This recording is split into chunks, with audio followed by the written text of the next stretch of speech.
start recording.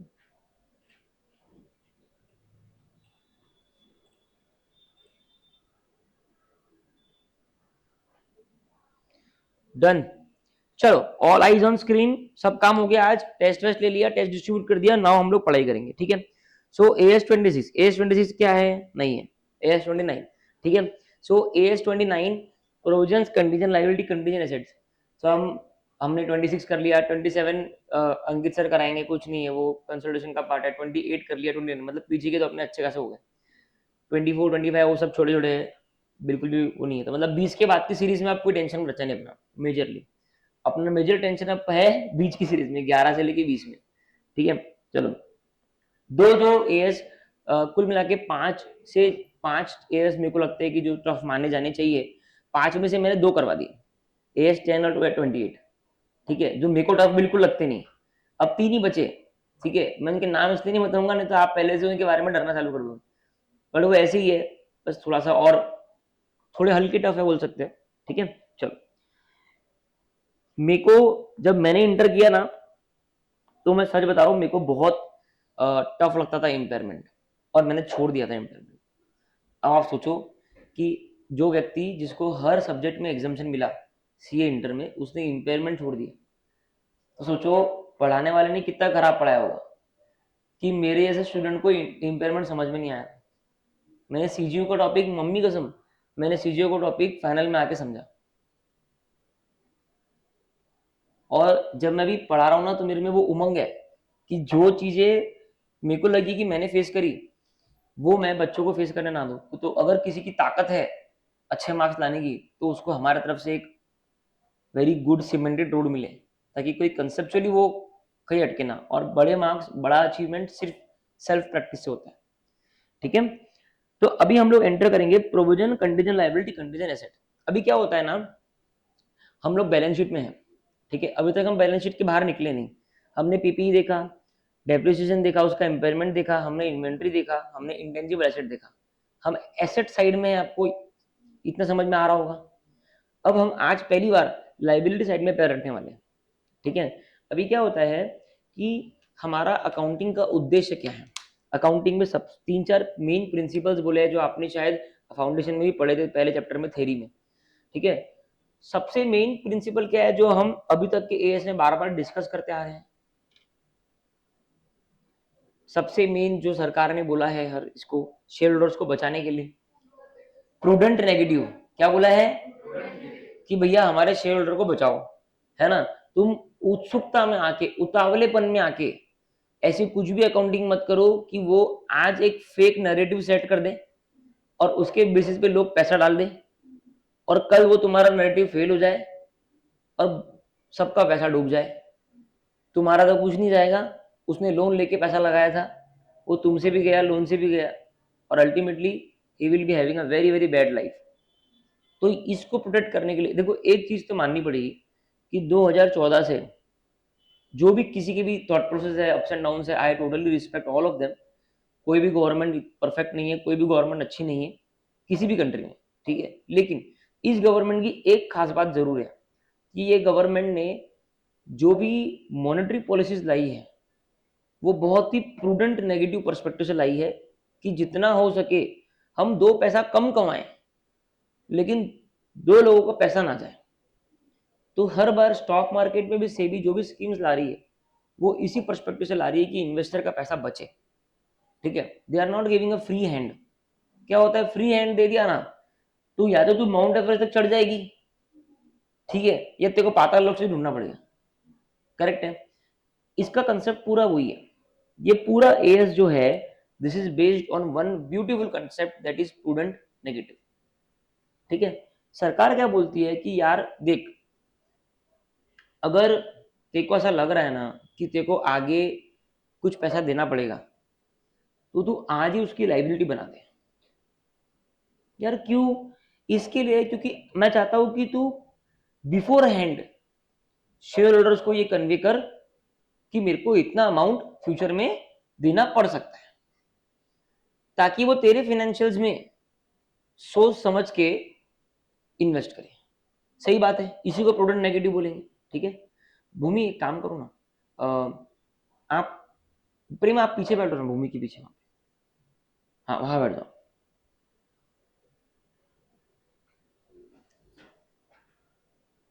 जल्दी, ठीक है, क्लियर है। तो हम लोगों का ये सिंपल सा लॉजिक है कि हमको प्रूडेंट नेगेटिव तरीके से काम करना है ना। और अगर आपको कोई लाइबिलिटी फ्यूचर में भरनी है ना, तो तुम आज दिखा दो, कोई बात नहीं, तो तुम आज उसको बुक्स में दिखा दो। अच्छा सर ये क्या बोल रहे हो, तो नॉर्मल अकाउंटिंग है। हाँ नॉर्मल अकाउंटिंग है, मतलब मैंने तेरे से रॉ मटेरियल लिया है ना, मैंने तेरे से रॉ मटेरियल लिया, और रॉ मटेरियल लेने के बाद मेरे को लाइबिलिटी सेट करनी पड़ेगी, ठीक है। रॉ मटेरियल लेने के बाद मेरे को लाइबिलिटी सेट करनी पड़ेगी, तो वो तो नॉर्मल अकाउंटिंग है। सर आपने रॉ मटेरियल परचेज किया, रॉ मटेरियल टू क्रेडिटर करते हैं ना अपन ये, सर ये तो नॉर्मल, इसमें प्रूडेंट नेगेटिव का कुछ समझ में, हाँ ये नॉर्मल है, ये तो करनी ही है। सरकार अगर ये नहीं बोले, एएस में नहीं बोले, तो अकाउंटिंग प्रिंसिपल तो यही बोलता है, वो तो करनी है। एएस क्या बोल रहा है कि आप लाइबिलिटी पता है कब सेट करते हो, जब एकदम एकदम एकदम एकदम एकदम फिक्स है कि मैंने प्रीत से रॉ मटेरियल लिया, प्रीत ने मेरे को इनवॉइस दिया, सर आपने मेरे से 10 लाख रुपए का रॉ मटेरियल लिया, अग्रीड, प्रीत बिल्कुल सही बोल रहा है। अब मैं प्रीत को 10 लाख रुपए देवा लू, इज दिस 100% सर्टन? यस, कोई डाउट ही नहीं ना। मैं रॉ मटेरियल ले लिया, उसको जलाऊ रखू क्या करूं, मेरी इच्छा। अब मेरे को 100% पैसे देने ही। अच्छा क्या मुझे अमाउंट पता है क्या? 100% पता है, बिल में अमाउंट लिखा है, तो मुझे अमाउंट भी 100% पता है, 100% श्योर है कि इसको पैसा देना है, तो इसको तो लाइबिलिटी बोलते हैं, इसको वो यहाँ आता ही नहीं है। बोल रहे क्या तो अकाउंट्स बोलता है ना वो चीज करने के लिए, हर चीज थोड़ी एज बोलेगा ना, वो तो अकाउंटिंग हो गई, वो बात खत्म हो गई, यहां तक डाउट है किसको? तो लाइबिलिटी में सर दो चीज आपने एकदम फिक्स बताई कि the amount is 100% sure and sir it is 100% sure that you have to pay. So क्या मैं कह सकता हूं कि इसमें कोई uncertainty, this is called liability, मेरी भाषा में, अभी सब कुछ मेरी भाषा में बता रहा हूं, ठीक है। ये एएस में कुछ 6-7 लाइन है जो हम लोग रट्टा कर लेंगे, फिर तुमको थियरी लिखने का प्रॉब्लम ही नहीं होगा, सिर्फ वो 7 लाइन रट्टा करेंगे, हर आंसर में 7 लाइन चिपका रहा है, ठीक है। डन, आगे बढ़ू, ठीक है। सर आपने लाइबिलिटी क्या बता दी है, अब सबसे शिखर पे है लाइबिलिटी, ये तो एकदम श्योर है, तो वो लाइबिलिटी होगी। उससे थोड़ा नीचे आता है, उसका नाम होता है प्रोविजन। क्या नाम होता है? अब मैं तुमको बताता हूं, मेरा प्रेम के साथ में एक डिस्प्यूट चालू है, प्रेम के साथ में एक डिस्प्यूट चालू है, ठीक है। तो प्रेम ने मेरे को, मेरे ऊपर बोल रखा है कि सर आपको मेरे को इतना पैसा देना है, ठीक है। अब मैं श्योर नहीं हूँ, मतलब मेरे को पता है कि ये अमाउंट जो बोल रहा है थोड़ा कम होने वाला है, I am not sure, very much sure about it, I don't have 100% amount estimate, ठीक है। I have a more than 50% estimate कि ये लाख बोल रहा है ना, 70,000 में सेटल होगा, कितने में? बट देना तो है, ओ माय गॉड, देना तो है ही है। अच्छा सर प्रेजेंट में देना है या फ्यूचर में देना है? क्यों? हाँ नहीं नहीं नहीं नहीं, प्रेजेंट में होता तो वो दे दिया होता, वो लाइबिलिटी में आता ही नहीं। प्रेजेंट में होता तो एंट्री क्या होती, by raw material to cash, by Preet to cash, जो भी है ना। हम कोई भी चीज को बैलेंस शीट में कब लाते हैं, जब ये आज नहीं फ्यूचर में आना, ये बात तो क्लियर है ना, ठीक है। अब सुनो, मेरे को प्रीत को देना है, ये 100% श्योर है, उसका क्या अमाउंट है वो 100% श्योर है, तो वो क्या है, वो लाइबिलिटी है, वो लाइबिलिटी है। मेरे को सर आपको अमाउंट भी पूरा पता है और आपको देना है ये भी 100% श्योर है। सेकेंड सिनेरियो, सर आपको देना है ये श्योर है, I am not able to make a 100% estimate, amount fix नहीं है। मान लो वो बोल रहा है 1.5 लाख, मैं बोल रहा हूं 1.5 लाख तो मैं देने वाला हूं नहीं, मेरे मन में है कि मैं 80-90 हजार में रफा दफा कर दूंगा। मैंने प्रीत को बोला भी है, ठीक है, कहीं ना कहीं अननोइंगली वो भी एक्सेप्टेंस में है, बस 10-12 दिन में मीटिंग करके हम फाइनल कर देंगे, ठीक है। तो अब मेरे पास में 100% अमाउंट है क्या? नहीं, मैं एक एस्टिमेट कर रहा हूं, मैं एक एस्टिमेट कर रहा हूं, ठीक है। लेकिन मेरा जो एस्टिमेट है, I can do that estimate more than 50% probabilities. मतलब मैं अच्छा खासा श्योर हूं। इसमें एक ही चीज बोली है, मोर देन 50%। ये लोग हर चीज को नापतोल करते हैं 50% की आंकड़े, और सही भी है। अगर आप 50% से ज्यादा श्योर हो कि मेरे को प्रीत को इतना अमाउंट देना है, कितने से 50% से ज्यादा श्योर हो कि मैं 90,000 में इसका अमाउंट सेटल कर दूंगा, तो तू क्या कर, 90,000 का प्रोविजन तेरे बुक्स में चढ़ा दे। कितने का? 90,000। किसका? 90,000 का। तो अब समझो फॉर एग्जाम्पल, मैंने एग्जाम्पल दे रहा हूं, ध्यान से समझना। मैंने मान लो प्रीत से पूरे इंस्टीट्यूशन की एसी सर्विसिंग की सर्विस दी थी। कितनी? एसी सर्विसिंग की, ठीक है। और अब उसमें वो हमारा चालू है नेगोशिएशन, है ना। अब मेरा दिमाग क्लियर है कि मेरे को 90,000 प्रीत को देने हैं, तो मेरी एंट्री क्या होगी, एसी सर्विसिंग का खर्चा डेबिट कर दूंगा, ठीक है, 90,000 से, और to provision for AC servicing amount करके प्रोविजन अपनी बैलेंस शीट में डाल दूंगा। सर लाइबिलिटी को, क्योंकि मैं अमाउंट मेरा फिक्स नहीं है, मेरा अमाउंट फिक्स नहीं है, अमाउंट वेरी कर सकता है, तो मैंने प्रोविजन, प्रोविजन मतलब आप सेफ असाइड बना के रख, आप सेफ असाइड बना के रख कि सर फ्यूचर में पैसा तो देना है, वो तो देना है, सिर्फ मेरा अमाउंट जो है वो कहीं ना कहीं ऊपर नीचे है। ये दो चीज में अंतर समझ में आया क्या? लाइबिलिटी में और प्रोविजन में। प्रोविजन वर्ड इटसेल्फ से कि you are providing for something, you are making a provision, you are not certain, you are not certain कि अमाउंट एक्चुअली कितना आएगा, you are reasonably certain, you are, and what do you mean reasonable more than 50%? Reasonably दो ही, इधर दो ही पहलू रहते हैं, ये एएस में सिर्फ दो ही पैरामीटर है। एक कि are you clear about your obligation, yes I am clear about my obligation कि मेरे को देना है। Are you clear about the amount, I am reasonably clear, then make a provision. Are you clear about, yes I am very very clear, make a liability. Am I clear to you? अपन बनाते हैं provision for depreciation. क्यों? Depreciation का percentage is an estimate. Do you certainly no कि ये साल में कितना डेप्रिशिएट हुआ है एक्चुअली, वो तो कोई निकाल नहीं सकता, it is an estimate, hence the word provision, not liability. Are you getting the difference? Everybody, everybody, Prem, ठीक है। अब चालू करते हैं, ठीक है, okay, the background is clear. Now we are going with definitions. Liability, है ना, सबसे पहले लाइबिलिटी सिखा रहा हूं, ठीक है। It is a present obligation, liability is a present obligation. Sir present obligation मतलब आपका ऑब्लिगेशन है, यू आर ऑब्लाइज्ड टू पे मी। प्रीत ने एसी सर्विसिंग पूरी कर दी, नाउ बिना पैसे दिए बात होगा क्या?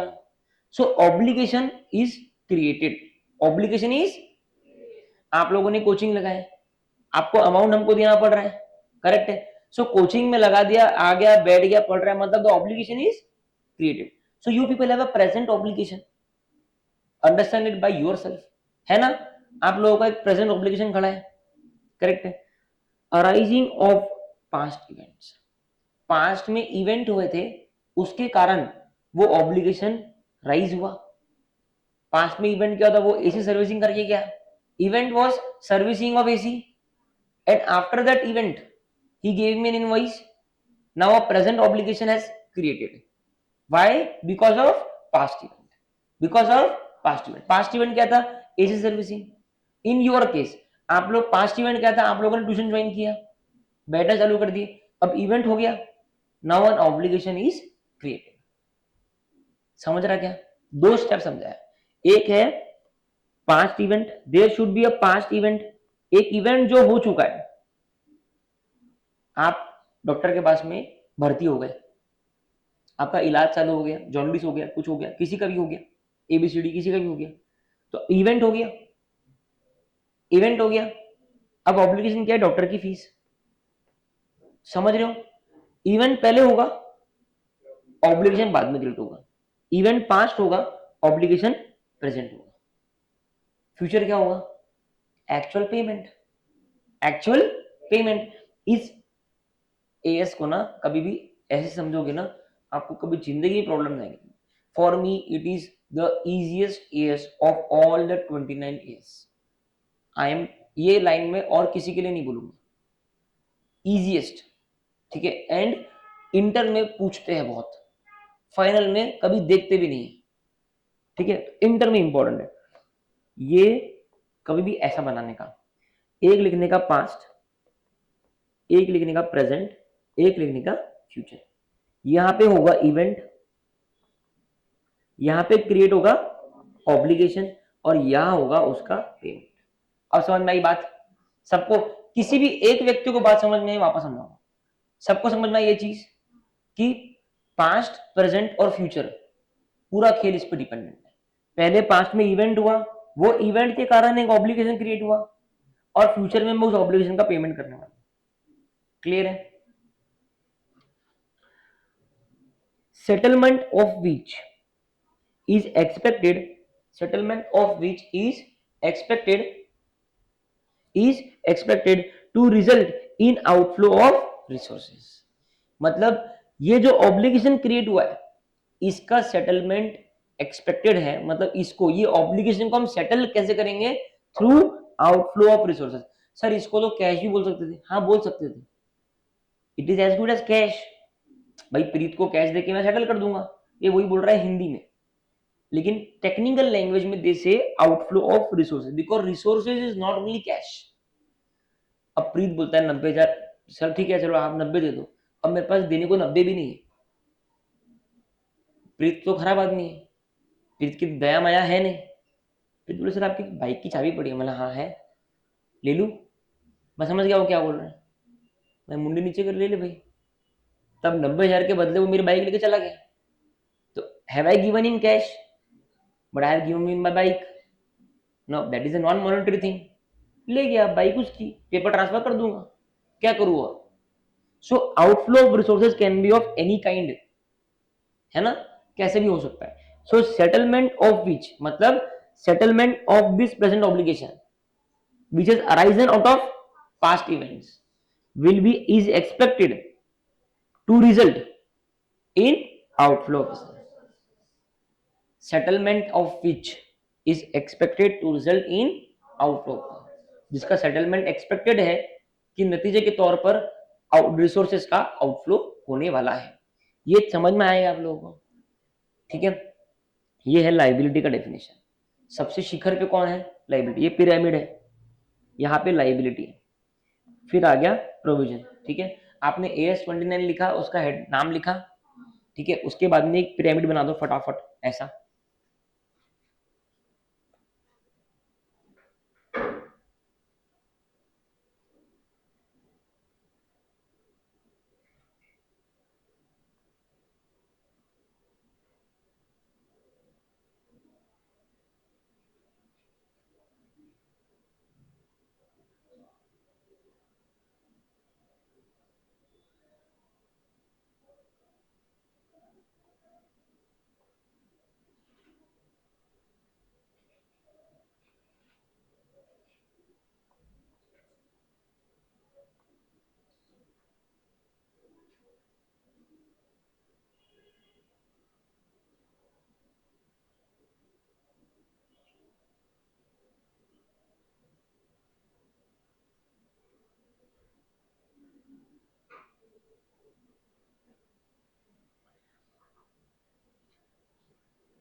पहला लाइबिलिटी आ गया, फिर प्रोविजन आ गया, फिर उसके बाद में एक टाइमलाइन बनाओ उसी के नीचे।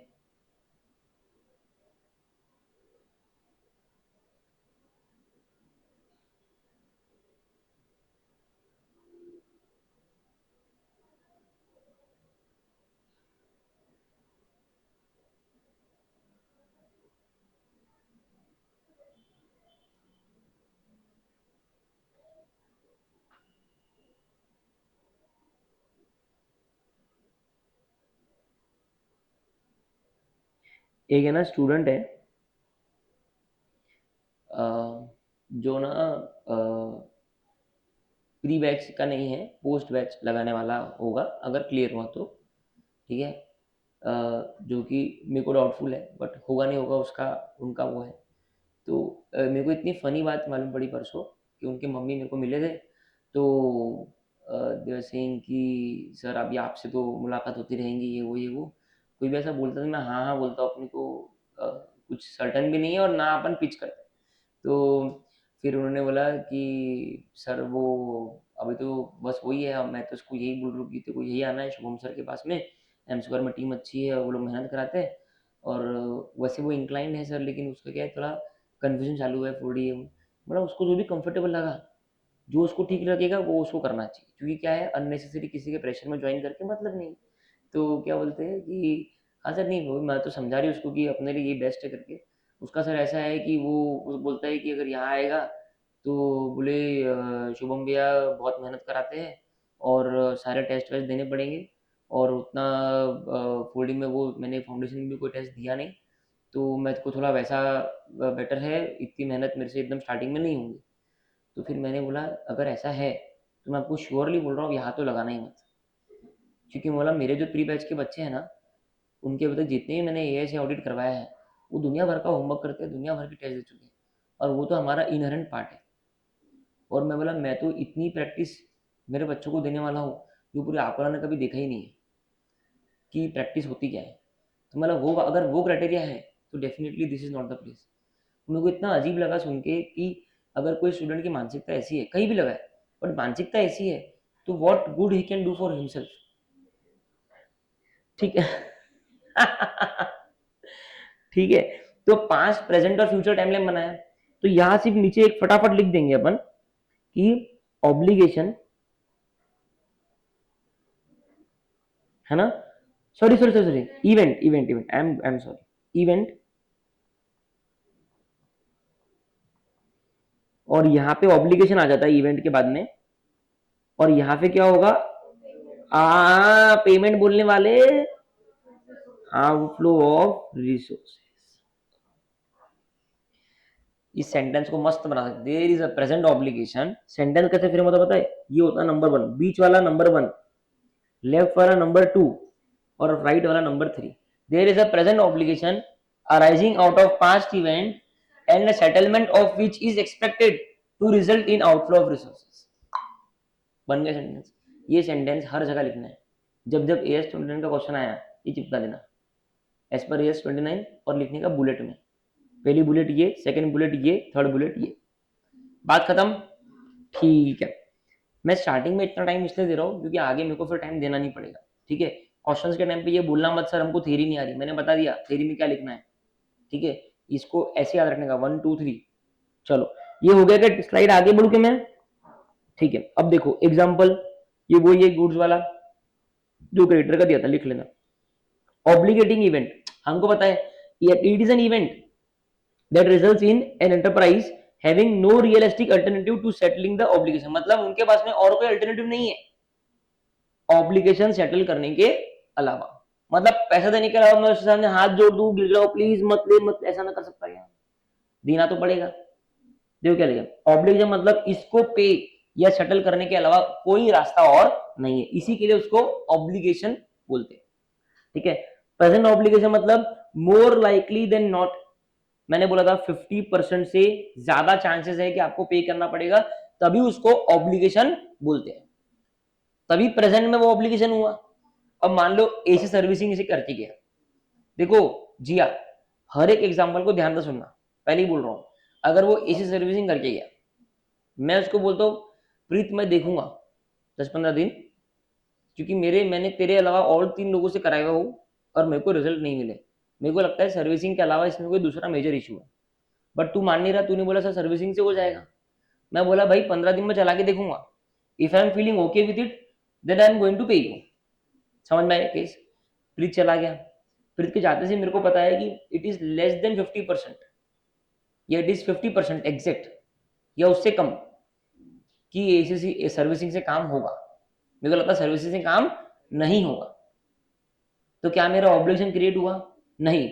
If I am thinking, sir ये इसका प्रमाण कैसे मिलेगा?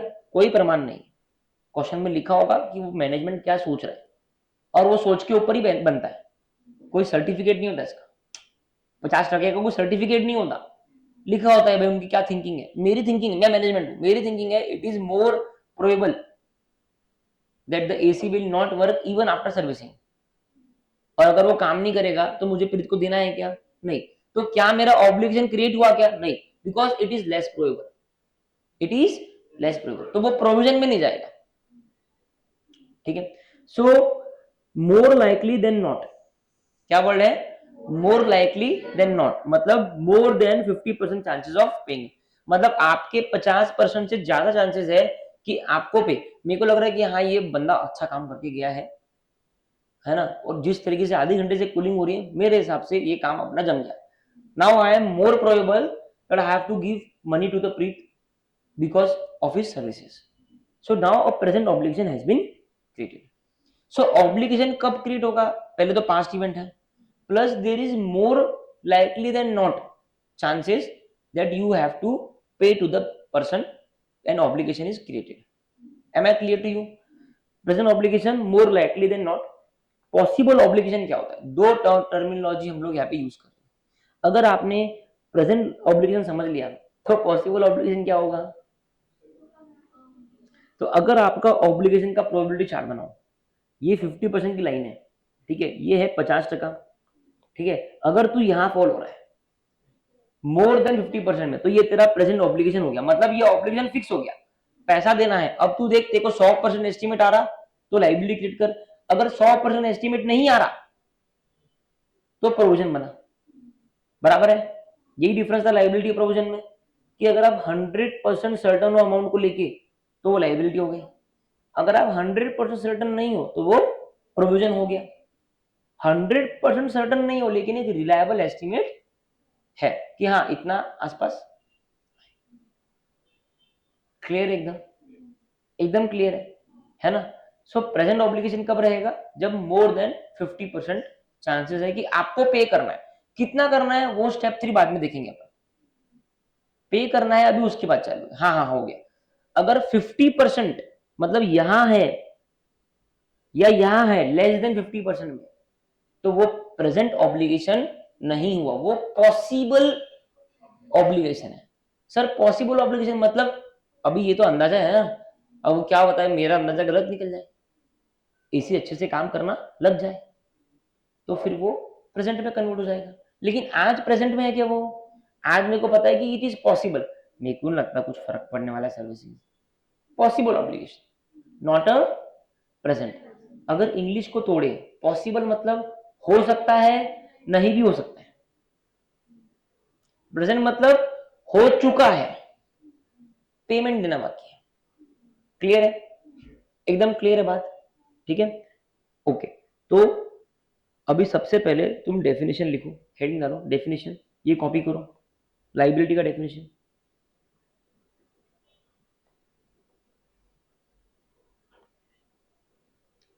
तुम खुद से लिखो ना लाइबिलिटी डेफिनेशन, कॉपी क्या करना है?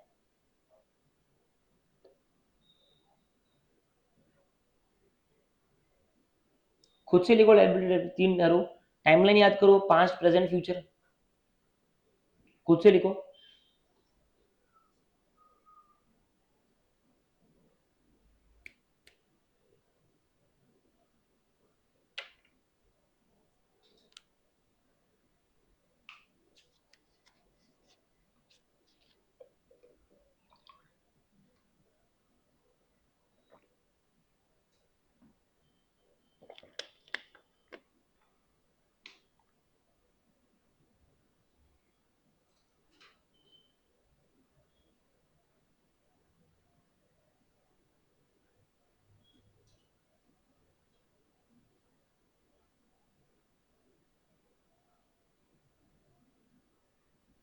लिखा है ना? हो गया ना? ठीक है, चलो डेफिनेशन हो गए, ये एग्जांपल के लिए जगह छोड़ दो, 7-8 लाइंस, ठीक है ना? ऑब्लिगेटिंग, ऑब्लिगेशन वर्ड लिख दो, और ये हिंदी में जो ग्रीन में लिखा ना सिर्फ इतना लिखो, ऑब्लिगेशन, ये ग्रीन वाला लिखो, ऑब्लिगेशन।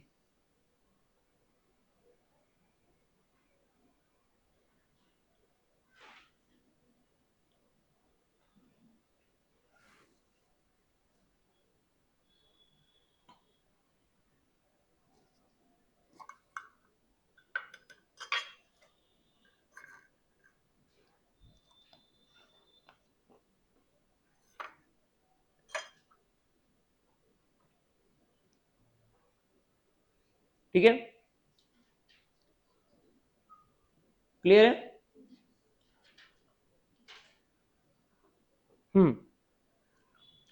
ये आ जाओ, ये लिख दो, ये ऐसे लिखो, देखो।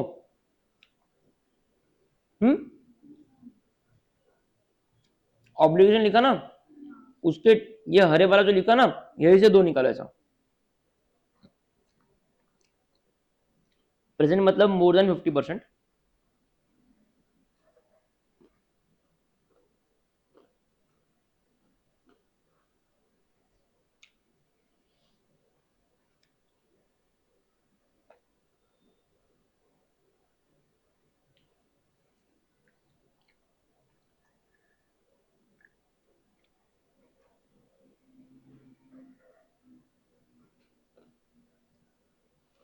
प्रीति को देना बुक, ठीक है? ये लिखो पास्ट इवेंट। Thank you.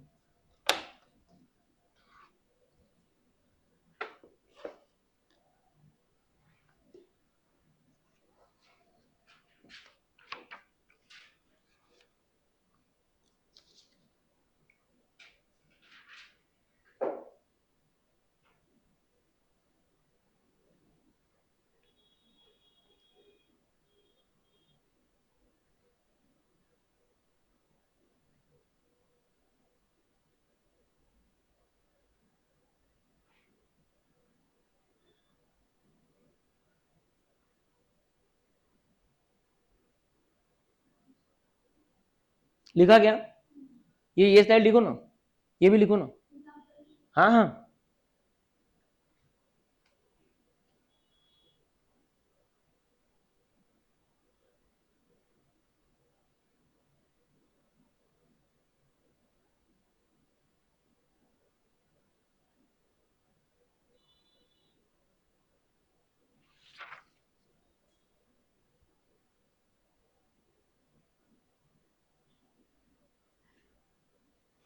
हो गया, चलो।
हो गया क्या?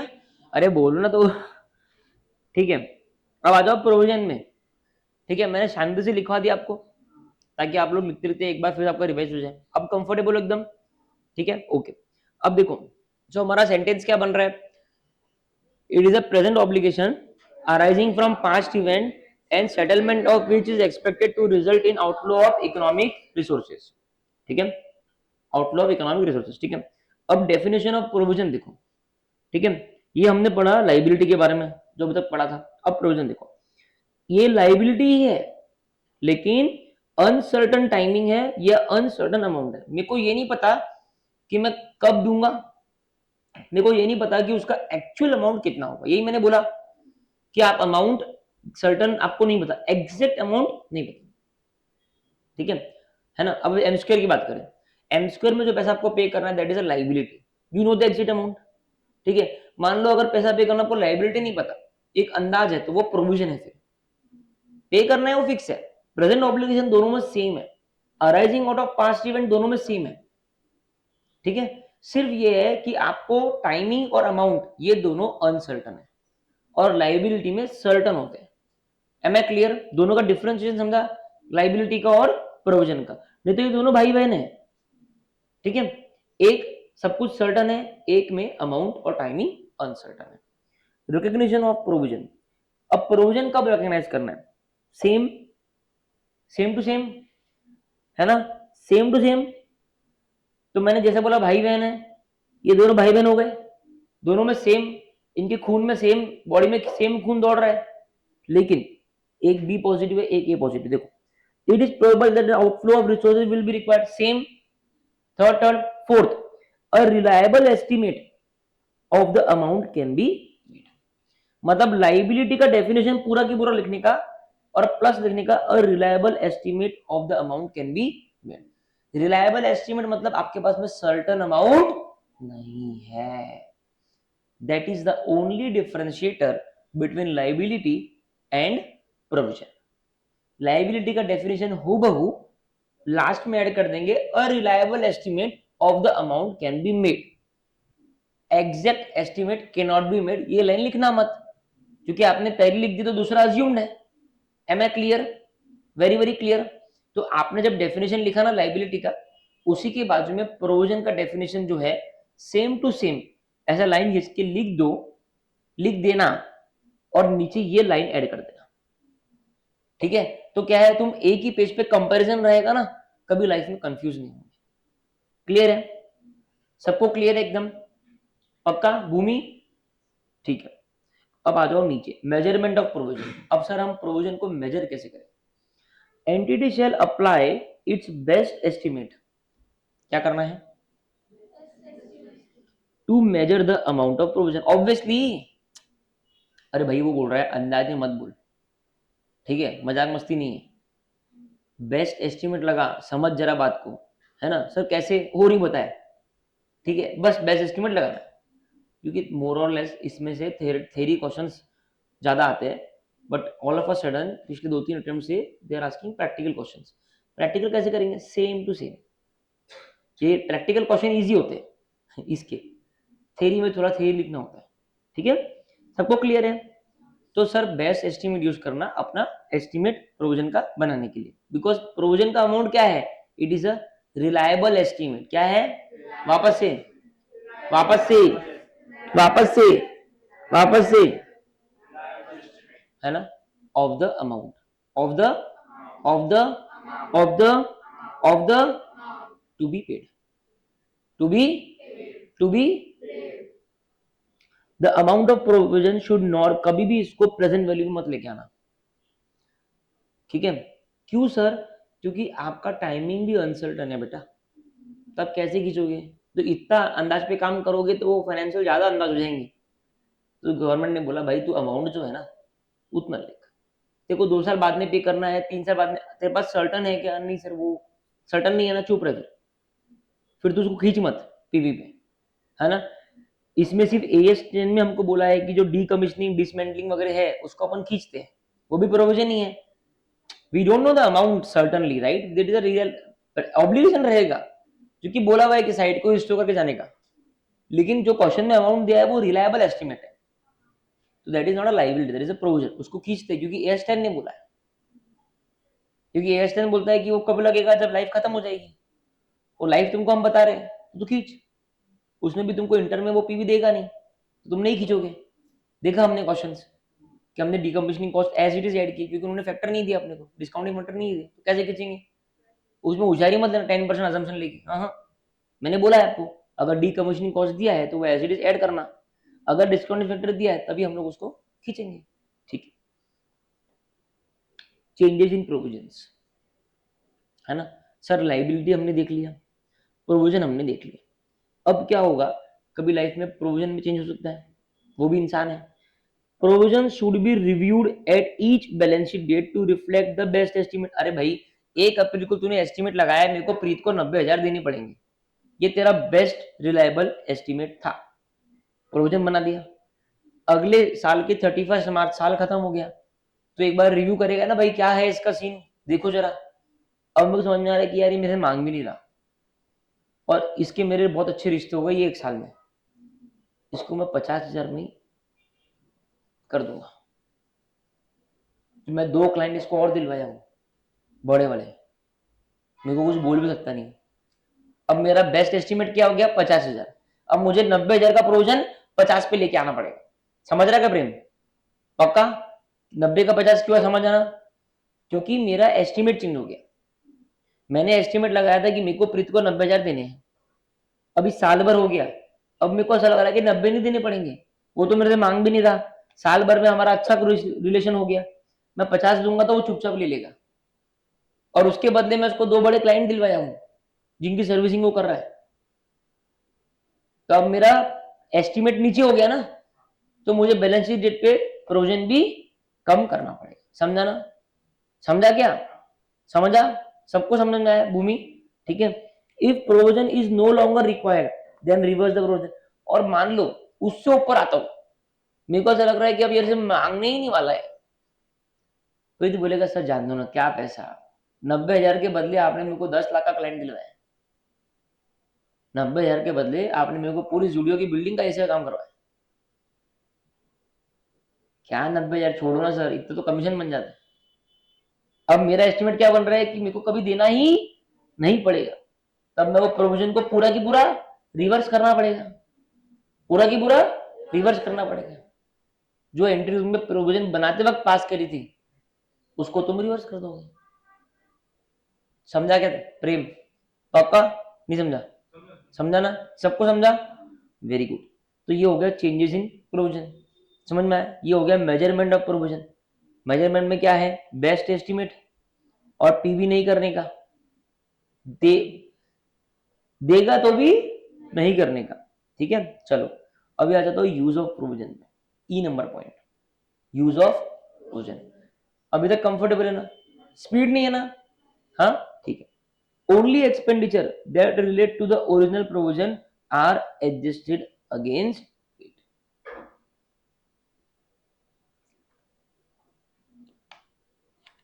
पढ़ो लाइन को 4 बार पढ़ो, 4 बार।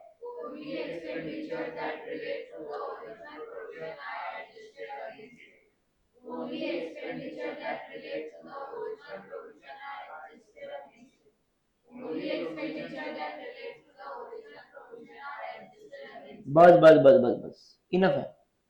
ठीक है, अब सुनो, सिंपल है, तुमको बताऊंगा। अरे सर ये क्या बात कर रहे हो आप, देखो एग्जांपल सामने स्क्रीन पे आपके।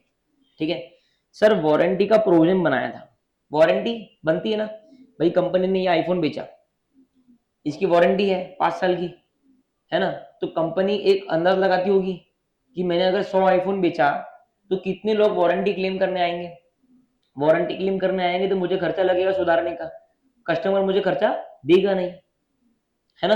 तो कंपनी क्या करेगी, एक वारंटी का प्रोविजन बना के रखेगी। There is a present obligation arising out of past event, mobile sold किया, प्रेजेंट ऑब्लिगेशन की पक्का कोई ना 1% तो आएगा ही, है ना? और ऑब्लिगेशन मतलब क्या होता है, ऑब्लिगेशन, प्रेजेंट ऑब्लिगेशन का डेफिनेशन क्या था? हाँ क्या बोला, कंपनी के लोग मोर देन 50% चांसेस है कि कुछ लोग तो वारंटी क्लेम करने आएंगे, तभी वो प्रेजेंट ऑब्लिगेशन हुआ, पॉसिबल नहीं हुआ। और प्रोविजन बनता है प्रेजेंट ऑब्लिगेशन का, पास्ट इवेंट है, कंपनी ने मोबाइल बेचा, प्रेजेंट ऑब्लिगेशन है कि मोर देन 50% चांसेस है कि कुछ लोग आएंगे। अब कंपनी को लग रहा है कि 20% लोग, एस्टिमेट है, बेस्ट एस्टिमेट है कि 20% लोग वारंटी क्लेम करेंगे, 100 में से 20% लोग वारंटी क्लेम करेंगे। और अमाउंट का estimate, best estimate, reliable estimate company ने लगाया है कि भाई अगर 1 लाख का आईफोन है तो 10,000 रुपए पर फोन मेरा खर्चा आएगा।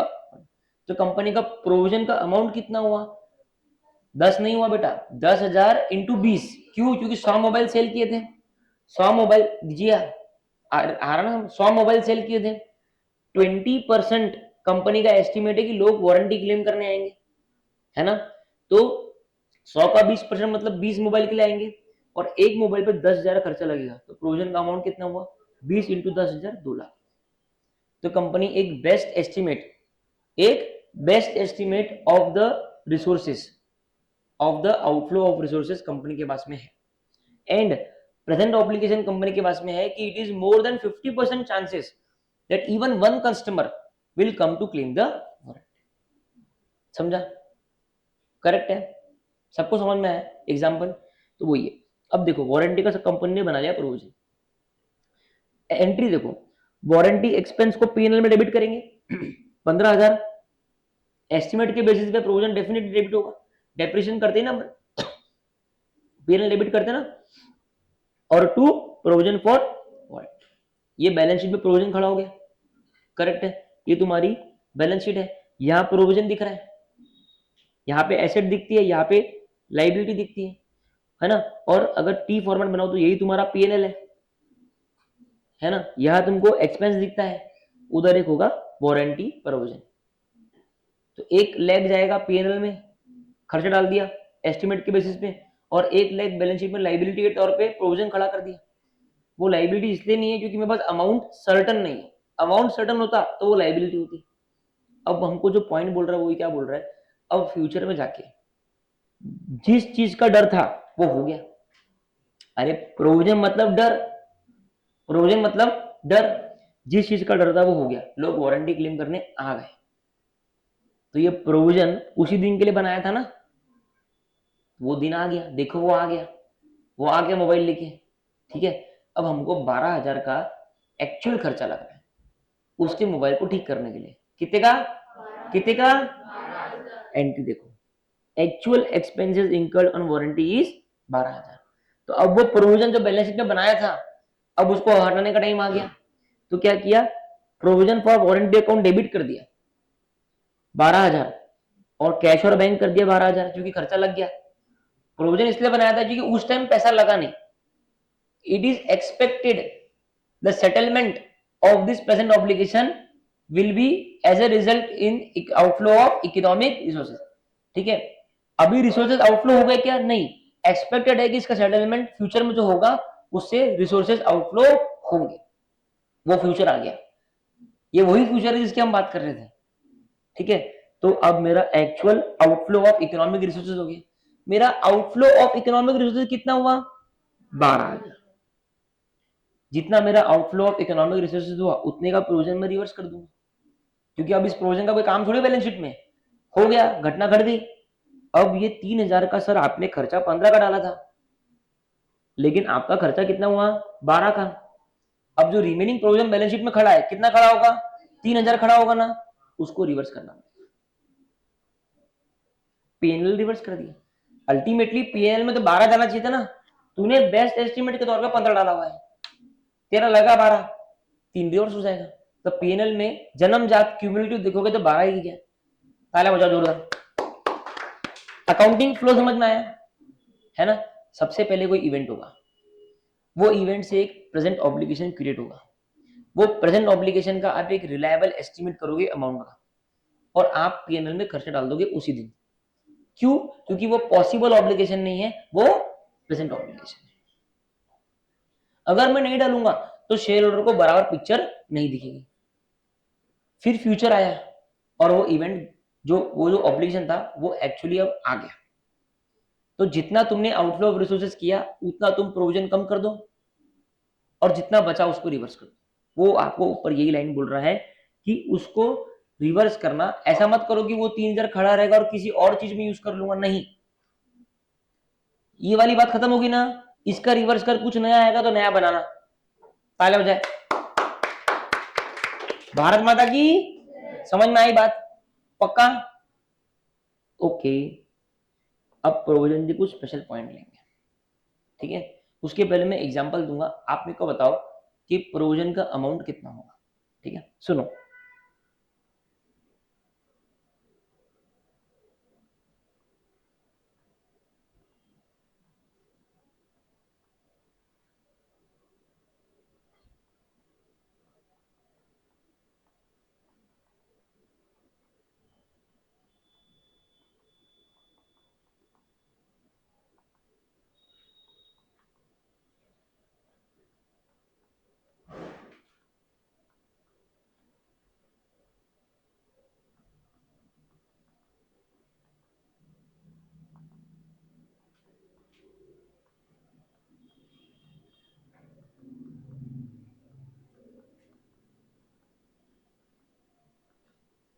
कितना है?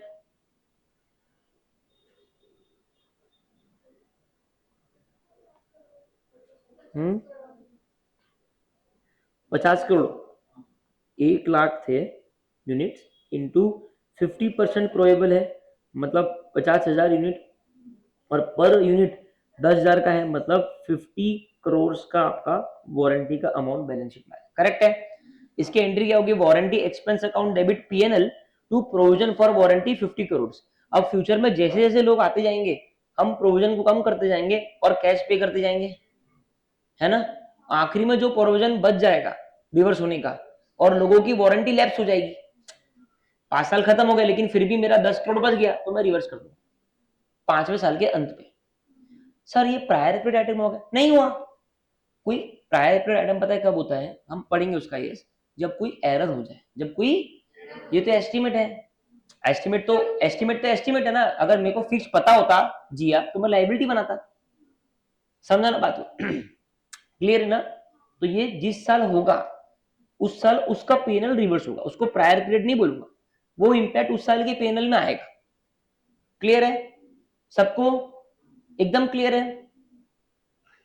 स्पेशल पॉइंट देखो, फटाफट देखो अभी special points. If any law is announced by the government, ये अब ये स्पेशल पॉइंट्स ना क्वेश्चंस को लेके, जितनी भी वैरायटीज आईसीआई ने बताई है, जितनी भी चीजें एएस में लिखी है, वो स्पेशल पॉइंट्स है। इन पे बहुत ज्यादा गौर। अभी बेसिक चीज तो खत्म हो गई। सुनो, अभी कोई लॉ अगर गवर्नमेंट ने बनाया, ठीक है, कल अगर गवर्नमेंट ने लॉ बना दिया, मान लो कि भाई अपनी फैक्ट्री है, ठीक है, फैक्ट्री है, अपनी फैक्ट्री दिल्ली में है, दिल्ली में यमुना नदी है, यमुना नदी के तट पे अपनी फ्लैट फैक्ट्री है। अब मोदी जी आए हैं भाषण देने के लिए, अब मोदी जी यमुना को देखते हैं, ये मेरी यमुना मैया, इसका क्या हाल बना दिया। भाई और बहनों, 1 साल में यमुना नदी को साफ कर दूंगा, यहाँ जितनी भी फैक्ट्री है उन सब पे भारी भारी पेनल्टी लगाऊंगा। ये बोल के चले गए। अब बोल के तो चले गए, तुम हो गए तितर बितर, बोले क्या बात कर रहे हैं, अपने को पेनल्टी लगाने की बात करना है, हम तो 20 साल से यहाँ काम कर रहे हैं, कितनी पेनल्टी लगाएगा। अपन पागल हो गए, अपन सीए के पास में गए, सर देखो इसको बुक्स में लाना है क्या, क्या लाना है बुक्स में। सर ये मोदी जी आके टीवी, आपने देखा नहीं क्या भाषण? हाँ देखा, क्या लाना क्या है सर, आप सीए हो? मतलब हाँ हाँ बोलना आगे। सर पास्ट इवेंट, क्या पास्ट इवेंट है बताना। सर भाषण देके गए ना, वो इवेंट क्या है वो तो बता। ठीक है, पॉल्यूशन कर दिया, वो पास्ट इवेंट है। ठीक है, ऑब्लिगेशन क्या है, प्रेजेंट ऑब्लिगेशन क्या है बताना। सर बोल के गए ना, अरे माइक पे बोला ना, वो तो आज बोलते पाकिस्तान उड़ा दूंगा, उड़ाया क्या पाकिस्तान? तो वो ऐसा हो गया। हो यार बात तो, अरे सर आप अपन वो बोल, अरे बोल के गया, वो तो कितनी बातें बोलता है। पास्ट इवेंट है समझ रहा हूं मैं, ऑब्लिगेशन क्या है वो तो बता। वो बोल ही नहीं पा रहा कुछ, तुम भी नहीं बोल पा रहे। ऑब्लिगेशन जब आएगा तब उसका एक्ट पास होगा, कॉन्स्टिट्यूशन में एक्ट, पार्लियामेंट से एक्ट पास हो जाएगा, है ना। या मान लो दिल्ली की म्युनिसिपल कॉर्पोरेशन अगर उनके दायरे में है तो वो कुछ नोटिस डाल दे, कुछ कर, तभी तो ऑब्लिगेशन। ये तो अंदाज हो गया ना, it is less than 50% probable ना, पॉसिबल ऑब्लिगेशन है भाई, बोल के क्या भाई, possible obligation. Is it a present obligation? It is a possible obligation. यही तो अंतर है ना। It should be more than 50% probable, there should be concrete evidence of it. तो ये आपके अकाउंटिंग स्टैंडर्ड के बेयर एक्ट में लिखा हुआ है चीज, कि अगर कोई चीज अनाउंस करी है लेकिन वो एक्ट के तौर पे नहीं आई है, कोई लॉ अनाउंस हुआ है, कोई लॉ अनाउंस हुआ है, कौन किया? गवर्नमेंट किया, लेकिन उसके कारण एक ऑब्लिगेशन पेमेंट करने का आ सकता है, माइट अराइज, देखो यहाँ पे लिखा है माइट अराइज, है ना, on the company, then create provision only when the law is virtually certain to be. ये वर्चुअली सर्टन है कि वो लॉ इंप्लीमेंट होगा, सिर्फ भाषण से नहीं होता। हाँ वो बिल चला गया, पार्लियामेंट में चला गया, अब ये वर्चुअली सर्टन है कि it is just a formality left, कि वो पास हो जाएगा। Now the obligation is more than 50%, hence it is a present obligation. Past event तुमने बोला ही है, पास्ट इवेंट हो गया, प्रेजेंट ऑब्लिगेशन हो गया, अब तो को रिलायबल एस्टिमेट करना है, वो तो तू कर ही लेगा। करेक्ट है कि भाई पास्ट में ऐसी नोटिस जब दूसरे कोई स्टेट में दी थी तो कितना अमाउंट दिया था, वो हिसाब से हम हमारे अमाउंट को इनटू 20 ईयर्स कर लेते, उतना प्रोविजन हमको पास करना पड़ेगा। Everybody clear? पक्की बात, एकदम पक्की बात। सेम केस, भाषण देखिए गए, केस 1 केस 2 क्लियर है? सबको क्लियर है? किसी को डाउट है तो बताओ। पक्का?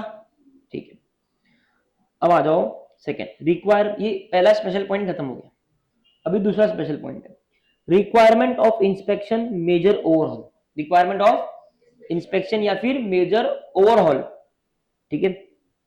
Only those provisions are recognised for which entity has no realistic alternative rather than settling. ये हमने पहली पढ़ा था कि तुम्हारे पास में और कोई चारा नहीं है सिवाय उसको पैसे देने के, अपन हाथ जोड़ के काम करा सकते क्या? If entity can avoid such expenditure by its future action, then no provision is recognized. ये अपन क्वेश्चन में देखेंगे कि अगर एंटिटी, अब एंटिटी को सेटलमेंट करना है, ये फिक्स है, तो प्रोविजन आ ही रहा था, प्रोविजन गेट खोल के अंदर आ ही रहा था कि चलो मेरी बारी आ गई, पास्ट इवेंट भी है, प्रेजेंट ऑब्लिगेशन भी है, रिलायबल एस्टीमेट भी है, तो लो में आ गया। लेकिन अगर तुम्हारे पास में कोई फ्यूचर एक्शन है जिससे तुम ये एक्सपेंडिचर अवॉइड कर सकते हो, है ना, कोई होगा तुम्हारा सुपर पावर जिससे तुम ये एक्सपेंडिचर को अवॉइड कर सकते हो, तो वो बोल रहा है नो प्रोविजन इज रिकॉग्नाइज्ड। और कितना लॉजिकल है ना, अगर तू अवॉइड कर सकता है तो ऑब्लिगेशन बनता ही नहीं है, समझा ना बात को? हाँ, तो ये दूसरा स्पेशल पॉइंट है सर। फिर ये क्या है, ये क्वेश्चन में आएगा, समझ में क्लैरिटी मिलेगी इसको, ठीक है। ये देखो, ये अपन बाद में क्वेश्चन में देखेंगे, ठीक है। Provision can be made after 5 years of use of, ठीक है, वो जान, ठीक है। अब आता है फ्यूचर ऑपरेटिंग लॉसेस, ठीक है। तो पहला अपन ने पढ़ा कोई एक्ट पास हुआ तो, दूसरा अपन ने पढ़ा कि इंस्पेक्शन मेजर ओवरऑल, उसमें अपन ने ये पढ़ा कि अगर प्रोविजन तो आएगा अगर फ्यूचर में आपको कुछ लगने वाला है तो, लेकिन अगर कोई फ्यूचर एक्शन आपके पास में है जिससे आप प्रोविजन, आपका एक्सपेंडिचर बचा सकते हो, तो फिर प्रोविजन क्रिएट करना मत। उसका मैं आपको एग्जांपल देता हूं, क्वेश्चन करवा दूंगा। अभी हम पढ़ेंगे पहले फ्यूचर ऑपरेटिंग लॉसेस। क्या पढ़ेंगे? No provision is to be recognised, no provision is to be recognized as it does not meet the definition of provision, as it does not meet the definition of provision। क्यों? Future है वो, future है, कभी कभी exam में question आता है इसलिए point include. Future operating losses future है, आप प्रोविजन कब डालोगे जिया? जब तीनों चीज मीट हो जाएगी, there should be a past, there should be a present, there should be future. सिर्फ फ्यूचर है चलेगा क्या? there has to be a past event, right? if there is no past event then there is no provision। Clear है बात? तो इसलिए future operating losses word आ गया तो ऐसा उतावला मत होना, ठीक है, ओके। अभी ओनरस कॉन्ट्रैक्ट एक बार मैं स्किप कर रहा हूं, ठीक है, मैं पढ़ाऊंगा आपको बाद में। ये मेरा चौथा पॉइंट है, ये मेरा चौथा पॉइंट है, ठीक है।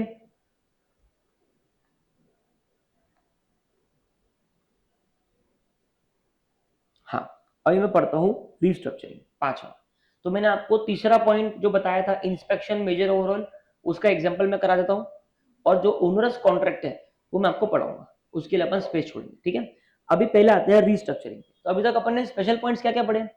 पहला क्या पढ़ा कि लॉ बना, दूसरा पढ़ा कि इंस्पेक्शन और ओवरऑल रहेगा तो क्या, तीसरा पढ़ा फ्यूचर ऑपरेटिंग लॉसेस कभी रिकॉग्नाइज मत करना अगर पास्ट इवेंट नहीं है तो, चौथा हमने पढ़ा ओनरस कॉन्ट्रैक्ट पढ़ाना बाकी है, पांचवा रिस्ट्रक्चरिंग।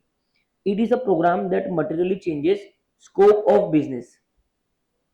scope of मतलब मान लो कोई प्रोफेसर है, कोई प्रोफेसर है, 10 साल से प्रोफेसर है, अब वो बोर हो गया, अब बोलता मैं लव गुरु बन जाता हूँ। 10 साल से वो देख रहा है कॉलेज में सब कुछ, अब बोलता है मैं रिलेशनशिप एडवाइजर बन जाता हूँ, उसने अपना प्रोफेशन चेंज कर लिया। तो बेसिकली रिस्ट्रक्चरिंग क्या बोलते हैं? रिस्ट्रक्चरिंग मतलब आप मटेरियली पूरा की पूरा आपका बिजनेस चेंज कर, स्कोप ऑफ बिजनेस ही चेंज हो गया। It is a programme, restructuring मतलब एक ऐसा प्रोग्राम जो पूरा की पूरा स्कोप। अब ड्रीम 11 पे पहले अपन टीम बनाते थे, गवर्नमेंट ने सब बंद कर दिया है, भारी भारी जीएसटी लगा दिया, अब वो पूरी बिजनेस को कर रहा है रिस्ट्रक्चरिंग।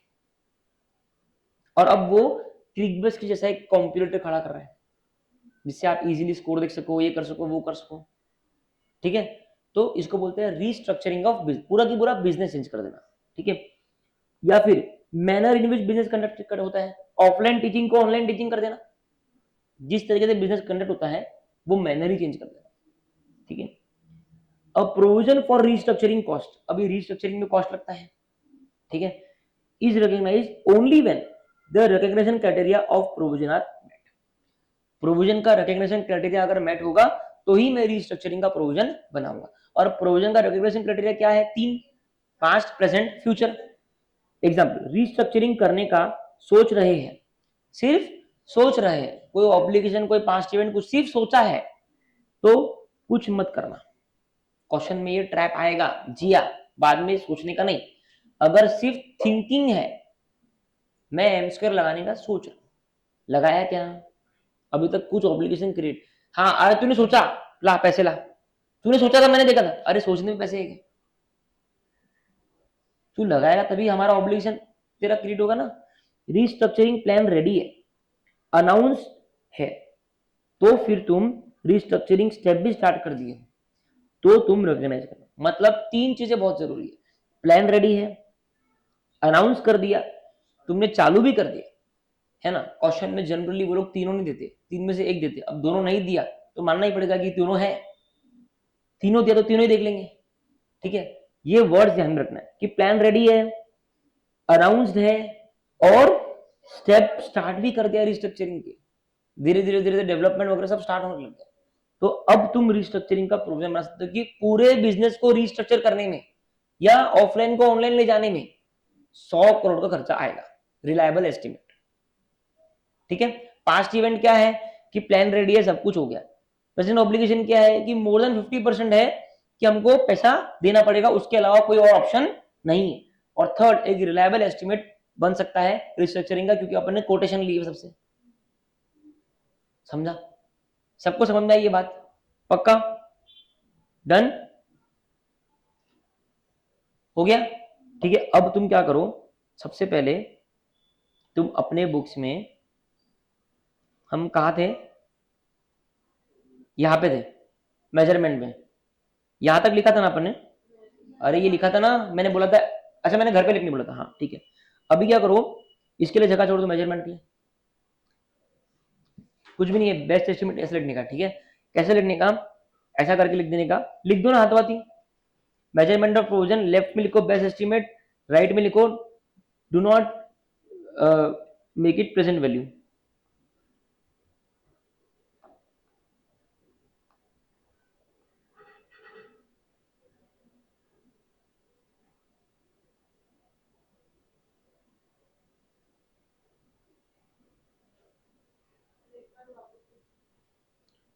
मेजरमेंट ऑफ प्रोविजन, उसके 2 ही इंपॉर्टेंट चीज है, एक तो बेस्ट एस्टिमेट होना चाहिए और दूसरा प्रेजेंट वैल्यू मत करना, हिंदी में लिख दो।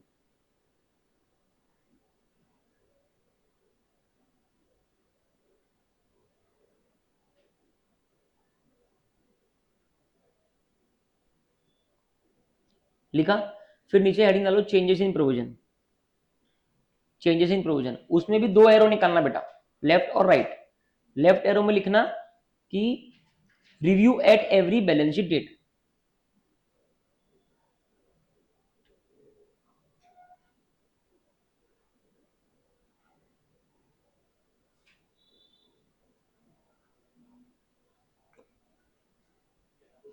Review at every balance sheet date.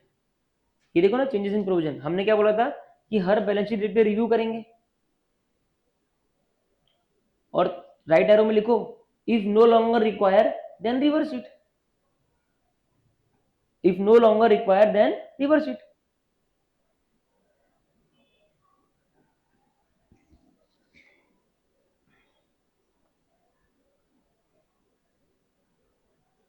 ठीक है,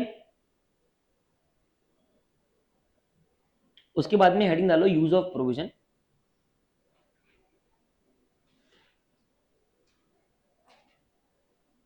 डाला, और उसके लिए हाफ पेज की जगह छोड़ दो, ये एग्जांपल लिख देना। ठीक है, अभी तुम सुनो मेरी बात, तुम सबसे पहले क्या करो, तुम्हारा क्या बचा है पीछे, ये बचा है ना, ये तो तुम खुद ही लिख दोगे, तुमको फोटो नहीं चाहिए इसका। सेम डेफिनेशन में सिर्फ नीचे क्या ऐड करना है, reliable estimate of amount can be made. अभी ये सब मैंने लिखवा दिया, इसका फोटो निकाल लो, इसके लिए जगह छोड़ दो, ग्रुप में डाल देना फोटो, ठीक है। अब देखो, अब अगली हेडिंग डालो स्पेशल पॉइंट्स, अगली हेडिंग डालो special points, special points regarding provisions. डाला, डाला, ठीक है। अब सुनो, स्पेशल पॉइंट में इसका वीडियो निकालो, पहले वाले का, ये तुम घर पे लिखना, गवर्नमेंट वाला, लॉ वाला, ठीक है।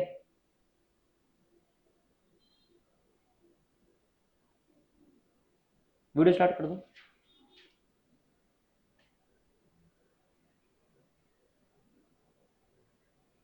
ठीक है, हाँ, बस।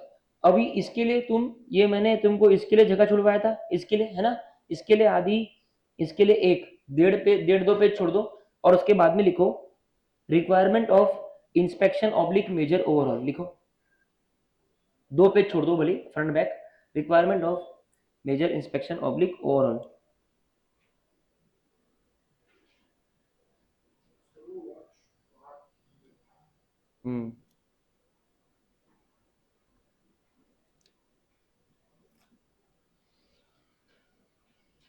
ठीक है, अब लिखो, ये दोनों लाइन लिखो,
लिखा क्या।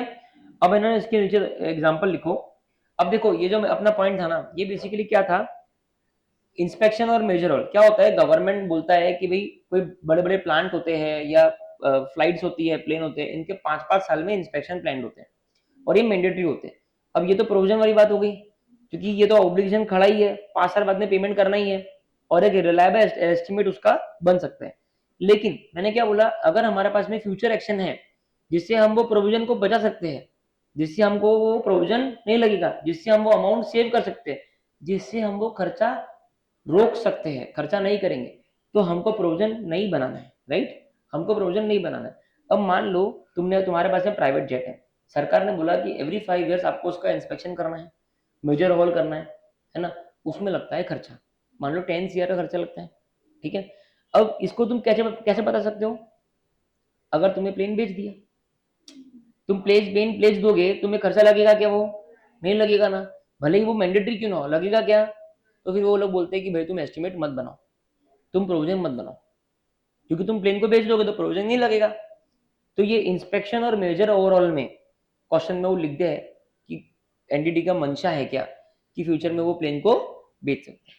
तो ये बना लो एग्जांपल, ऐसा ऐसा आदमी बनाओ, या डायरेक्टली ऐसा आदमी बनाओ, और राइट हैंड करके प्राइवेट जेट बनाओ।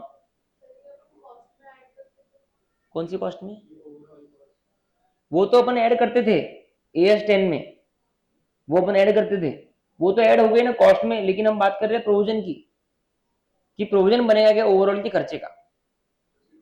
हर बार कॉस्ट नहीं लगती ना, हर बार कॉस्ट थोड़ी लगती। आप जो ऐड करते थे वो टेस्टिंग का था, आप टेस्टिंग का कॉस्ट ऐड करते थे जो टाइम 0 पे होता है, जो टाइम 0 पे होता है, याद करना।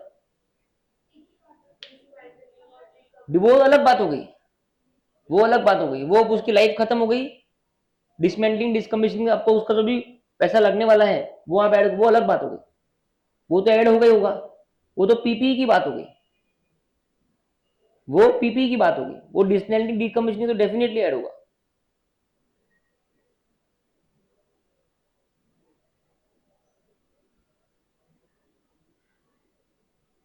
ये जो मेजर ओवरऑल है, ये जो इंस्पेक्शन है, इससे आपके पीपी का लाइफ बढ़ रहा क्या?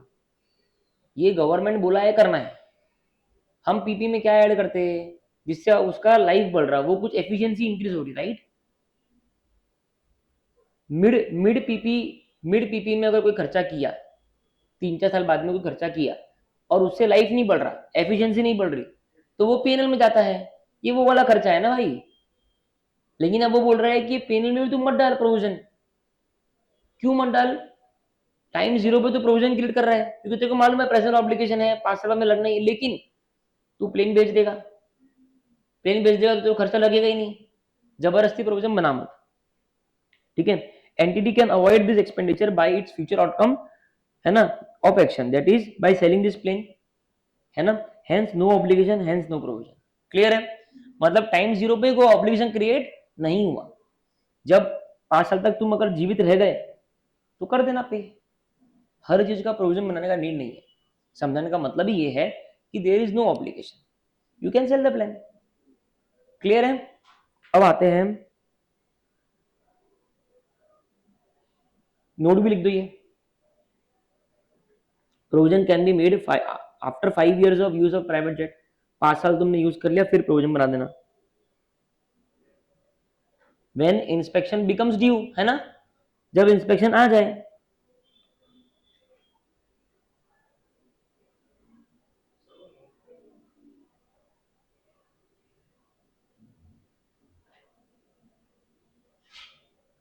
5 साल आपने जेट रख लिया, तब आपको ड्यू आ जाएगा, तब रिकॉर्ड कर लेना। वही तो बोल रहा ना, तब रिकॉर्ड कर लेना डायरेक्टली, कोई ना प्रोविजन ना liability, expense to bank. Time zero पे प्रोविजन मत बनाओ, क्योंकि 5 साल के बीच में अगर तुमने बेच दिया तो वो तुम कर सकते ना, और उसकी प्रोबेबिलिटी भी है, तो then it is not a present obligation, it is a possible obligation.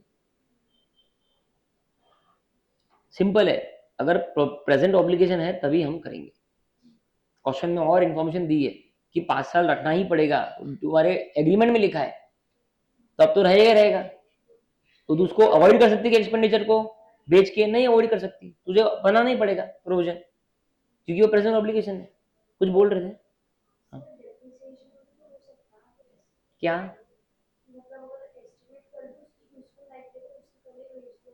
तो हाँ, तो पर तू तो अब तक तो यूज करेगी ना डेप्रिसिएशन, तू 1 साल यूज कर, 6 महीना यूज कर, उसका तो डेप्रिसिएशन आएगा ना। हम प्रोविजन फॉर डेप्रिसिएशन जो बनाते हैं, हर साल जो खर्चा लगता है सिर्फ उसी साल का डालते हैं ना, वो तो एक्यूमुलेट जो हो रहा है वो होते जा रहा है, खर्चा तो तू उसी साल का डाल रही है ना। ठीक है, सबको क्लियर है? अभी ओनरस कॉन्ट्रैक्ट में आ जाओ, ये भी लिखो, ओनरस कॉन्ट्रैक्ट। इसके ऊपर का ये लिख दिया क्या आपने? ये चलो लिख दो ना, हाथों हाथ, छोटा सा ही पॉइंट, थर्ड लिख दो, फिर फोर्थ पे आ जाओ।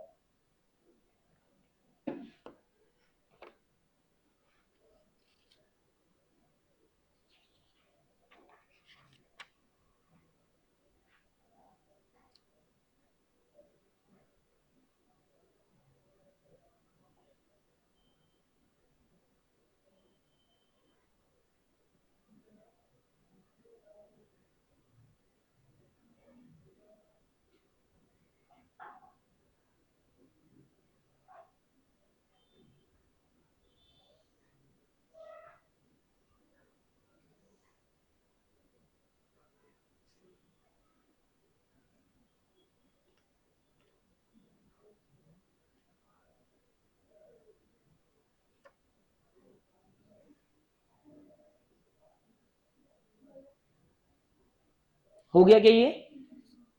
अब ये लिखो,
हो गया।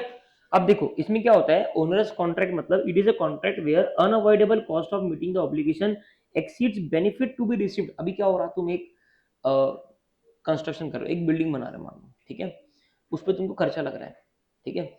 अब तुमने वो बिल्डिंग इसलिए बनाई कि मैं उसको बेचूंगा फॉर एग्जाम्पल, ठीक है। अब तुमको उसका तुमने ठेकेदारी कर रखी है, मतलब तुमने ठेके पे दे रखा है, कॉन्ट्रैक्ट पे दे रखा है कि तू बना के देने को, ठीक है, मैं कुछ भी नहीं कर रहा, तू बना के दे। अब वो मेरा फिक्स सम कॉन्ट्रैक्ट में एग्रीड हो गया कि मैं तेरे को 10 करोड़ रुपए दूंगा। जब मैंने ये कॉन्ट्रैक्ट चालू किया तब मेरे को 15 करोड़ की रेवेन्यू का एक्सपेक्टेशन था कि पूरा बिक जाएगा, सब हो जाएगा। सडनली स्लो डाउन आ गया और अब वो एक्सपेक्टेशन आई मैं 7.5 करोड़ ही इससे कमा पाऊंगा मैक्सिमम, लेकिन 10 करोड़ मेरे को देना ही है क्योंकि वो मेरा फिक्स्ड ऑब्लिगेशन है। इसको बोलते हैं ओनरस कॉन्ट्रैक्ट। इसका दूसरा नाम है आंग पे आ गया। क्या नाम है? अब 10 करोड़ तेरे को देना ही है, मिल रहे कितने? 7.5 करोड़। क्या करेंगे? अब वो 2.5 करोड़ जो है, अब वो सर्टनली दिख रहा है कि ये मेरे को लगनी है। 5 इवेंट किया था, सबसे पहले दिमाग लगाने का 3 लाइन पे। 5 इवेंट क्या था, हमने कंस्ट्रक्शन चालू कर दिया, बात अपनी हो गई, बनाना था। तो प्रेजेंट ऑब्लिगेशन क्या था कि हमने कॉन्ट्रैक्ट कर रखा है, हम दीवार लिए, मोर देन 50% प्रोबेबिलिटी हमको पैसा देना ही पड़ेगा। और तीसरा, क्या हम एक रिलायबल एस्टिमेट ले सकते हैं, ठीक है। There will be settlement will be on the basis of settlement of this obligation will be as a result of outflow of resources and a reliable estimate of the amount can be made. Definitely the estimate can be made, correct है। reliable estimate of provision 100% नहीं हो सकता क्योंकि हमको तो नहीं पता 7.5 मिलेंगे कि 6.5 मिलेंगे कि 12.5 मिलेंगे। रिलायबल एस्टिमेट ये है कि 7.5 मिलेंगे क्योंकि बाजू में जो बिल्डिंग बनी थी वो आज के रेट में 7.5 में पूरी बिक गई। तो मैं 2.5 करोड़ का ओनरस कॉन्ट्रैक्ट के ऊपर प्रोविजन बना दूं क्योंकि मेरे शेयर होल्डर को ये बात पता होनी चाहिए, समझा। इसको बोलते हैं ओनरस कॉन्ट्रैक्ट। देखो हिमांशु सेल करता है गुड्स पार्थ को, ठीक है। यूनिट वैल्यू कितनी है? 150, revenue 5000। Cost estimate before entry into the contract, ये तुमने पहले कॉन्ट्रैक्ट हिमांशु से इसने कर लिया पार्थ से कि मैं तेरे को 100 यूनिट दूंगा, 50 रुपए के भाव से दूंगा। ये कॉन्ट्रैक्ट हो चुका है, ये कॉन्ट्रैक्ट हो चुका है। Cost estimate before entering into the contract है 4000, कि 4000 तो लगनी है। एक्चुअल कॉस्ट ऑफ परचेज हो गया 5500। भाव बढ़ गए, ईरान यूएस का वॉर चालू हो गया, बहुत लोगों का अभी बैलेंस शीट में ओनरस कॉन्ट्रैक्ट बना होगा क्योंकि ये फिक्स्ड रहता ना, बहुत सारे कॉन्ट्रैक्ट फिक्स्ड रहते, लेकिन सडनली कॉस्ट बढ़ गया लेकिन रेवेन्यू फिक्स्ड है। यही हुआ ना, रेवेन्यू फिक्स थी और उस टाइम पे एस्टिमेट किया था 4000, मतलब बोला था 1000 रुपए का मेरे को फायदा होगा, सडनली कॉस्ट बढ़ गया, 500 का नुकसान दिख रहा है। और अगर वो कैंसिल करता है कॉन्ट्रैक्ट कि मैं नहीं करता तो उसको 1000 रुपए तो पक्का देने पड़ेंगे, 5000 तो मिलेंगे ही नहीं, 1000 देने पड़ेंगे। समझ में आई बात? दो बातें हो सकती है, या तो वो अपनी जबान पे रहे, जबान पे रहेगा तो 500 का नुकसान होगा, और जबान पे नहीं रहेगा तो 1000 का नुकसान होगा। समझा क्या बात? प्रोविजन बनाना पड़ेगा लोअर ऑफ, ठीक है। लोअर ऑफ ही बनाएंगे ना, कोई भी बुद्धिमान व्यक्ति क्या करेगा, कॉन्ट्रैक्ट पूरा करेगा, 1000 रुपए की पेनल्टी क्यों भरेगा जब 500 में काम हो रहा है। तो 500 का प्रोविजन बना, ठीक है।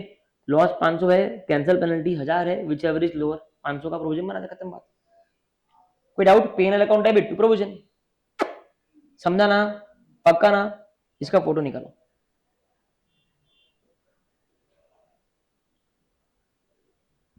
एक दो, ये इसका फोटो निकालो, इसका निकालो, दैट्स इट, ठीक है। We are done for today's class. Now please come into your question bank. I just want to discuss one question.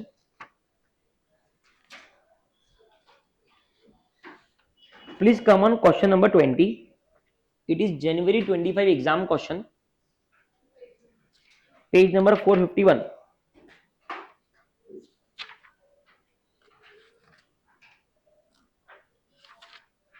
Done? Done done? सुनो बच्चों, क्वेश्चन पढ़ते हैं अच्छे से। हाँ सॉरी, मेरे यहाँ पे पढ़ना है ना। क्वेश्चन पढ़ो अच्छे से, क्वेश्चन नंबर 20। ठीक है, बात समझना बहुत प्यार से, ठीक है, और शांति से। एक इंजीनियरिंग गुड्स कंपनी है, कौन है? वो आफ्टर सेल्स वारंटी देती है ना, आफ्टर सेल्स वारंटी। तो मान लो एलएनटी है, इंजीनियरिंग गुड्स कंपनी है, एलएनटी मशीन बना रही है, क्या बना रही है? और एलएनटी सबको मशीन बेचती है, हर एक बड़ी बड़ी इंडस्ट्रीज को, और बोलती है कि 2 साल तक अगर इसमें कुछ भी हुआ तो हम ठीक करेंगे, हमारे खर्चे पर ठीक करेंगे। उसको बोलते वो आफ्टर सेल्स वारंटी, सेल्स के बाद में वारंटी देना, बराबर है? ठीक है, कितने साल के लिए? 2 साल के लिए। मतलब मान ले बैलेंस शीट डेट पे अगर कोई इनवॉइस 2 साल से ऊपर का है तो उसकी वारंटी एप्लीकेबल है क्या? लैप्स हो गई, बराबर है ना? 2 साल तक की कंपनी वारंटी देती है। Based on the past experience, company has been following the policy for making provision on warranty on the invoice amount on the remaining balance warranty period. Company क्या कर रही है? जितना बैलेंस वारंटी पीरियड बचा है उसके बेसिस पे warranty का प्रोविजन पीएनएल और बैलेंस शीट में डाल रही है, और सही भी है। अब तुम मेरे को बताओ, अगर तुम आज एक पॉइंट पे खड़े हो और तुम्हारे सामने 5 बिल है ना, जो बिल लेटेस्ट है, जो बिल लेटेस्ट है उसकी वारंटी पीरियड ज्यादा बची है, मानते हो? नहीं मानते हो? है ना? मतलब ज्यादा चांसेस है कि मेरे को थोड़ा ज्यादा, मतलब मेरे को पे करना पड़ेगा, क्योंकि टेन्योर ज्यादा बचा है ना। जिस बिल का टेन्योर कम बचा है उधर आइडियली मैंने कम बनाना चाहिए प्रोविजन, क्योंकि 6 महीना होते ही तेरी वारंटी खत्म, तू कौन मैं कौन खामखा। लेकिन अगर बैलेंस शीट डेट देख, प्रोविजन तू कब बनाती है? बैलेंस शीट डेट पे बनाती है, तो सारी बातें बैलेंस शीट डेट पे होगी इस ईएस में, तो सारे ईएस में ऑब्वियसली बैलेंस शीट डेट पे बात करेंगे। देखो समझ रहा है बात, है ना? बैलेंस शीट डेट पे अपन खड़े हैं, खड़े हैं, सब लोग खड़े हो गए। अब अगर यहाँ पे तेरे हाथ में 5 इनवॉइस है, 5 में से 2 इनवॉइस है जिनका वारंटी पीरियड 6 महीने में खत्म होने वाला है, और 3 इनवॉइस है जिनका वारंटी पीरियड करीब करीब 18 महीने 20 महीने बचा है, तो तू ये 3 इनवॉइसेस पे ज्यादा प्रोविजन बनाएगी, क्योंकि 18 महीने में कभी भी कुछ भी हो सकता है। 6 महीने पे थोड़ा कम बनाएगी, क्योंकि 6 महीना तो ज्यादा दिख रहे हैं। समझ में आया? देखो वो बोल रहा है कि कंपनी सेम लॉजिक यूज करती है कि रिमेनिंग बैलेंस वारंटी पीरियड कितना बचा है। अब वो बोल रहे हैं इनवॉइस लेस देन 1 ईयर, जिनका 1 साल से कम वारंटी पीरियड बचा है उनको हम 2.5% प्रोविजन मारते हैं, और जिनका 1 साल से ज्यादा टाइम बचा है, टेन्योर बचा है, उसको हम 4.5% प्रोविजन करते हैं। और लॉजिकल है, एकदम लॉजिकल है। यहां तक क्वेश्चन में किसी को डाउट है तो पूछो। आस्था क्लियर है? देवांशी, इशिका क्लियर है? प्रेम, भूमि, और एकदम लॉजिकल है। अब अपने को सिर्फ ये देखना है कि कितने इनवॉइसेस दिए हैं और कितना कितना वारंटी पीरियड उसका बचा है। देखो कंपनी ने नीचे दिए गए इनवॉइसेस रेस किए, मतलब इतने इनवॉइसेस कंपनी के निकले। देखो एक इनवॉइस है 20 फरवरी 21 का, कब का है? ठीक है, एक टाइमलाइन बनाते हैं, बोर्ड की तरफ देखो प्लीज, ये टाइमलाइन हो गई। ठीक है, एक मैं खड़े हो जाता हूं यहाँ पे 31 मार्च 2023। ठीक है, अब उसने पहला क्या बोला? देखिए 31 मार्च 2023 से 2 साल पहले से मैं पीछे चल जाता हूं, मतलब ये हो गया 2022 और ये हो गया 31 मार्च 2021। मतलब क्या मैं कह दूं मेरे भाइयों कि इसके पहले का जो इनवॉइस है उसकी वारंटी लैप्स हो गई, है ना, as on the balance sheet date. Are you with me Jiya? Perfect है आस्था? अभी 20 फरवरी 21 मतलब यहां फॉल हो रहा है, मतलब 2 साल की वारंटी लैप्स हो गई, इस पे कोई प्रोविजन नहीं बनेगा एज ऑन 31 मार्च 23। सिर्फ क्वेश्चन समझो, अपने आप से सॉल्व करना है, बोर्ड पे देखो। ठीक है, 17 जुलाई 2022 ये कहां फॉल हो रहा है? यहां फॉल हो रहा है 17 जुलाई, है ना? मतलब बैलेंस शीट डेट पे इसके मोर देन 1 ईयर पेंडिंग है क्या वारंटी के? 17 जुलाई 2022 है, 17 जुलाई 2023 और 17 जुलाई 2024, मतलब मोर देन 1 ईयर हो गया ना, 1 साल से ज्यादा हो गया ना, समझा ना। देखो इसको ऐसे समझो, 2023 तक कितना टाइम हो गया वो देखते हैं, ठीक है। जुलाई के बाद में अगस्त, सितंबर, अक्टूबर, नवंबर, दिसंबर 5 और 3 8, मतलब कितने महीने बचे हैं, 12 और 12 24 महीने होते हैं, 24 में से 8 निकाल दो, कितने बचे, 16, मतलब मोर देन 12, मतलब more than 1 year. More than 1 year की कितनी ज्यादा पास करेंगे ना अपन, ज्यादा प्रोबेबिलिटी है, तो इस पे कितना आ जाएगा,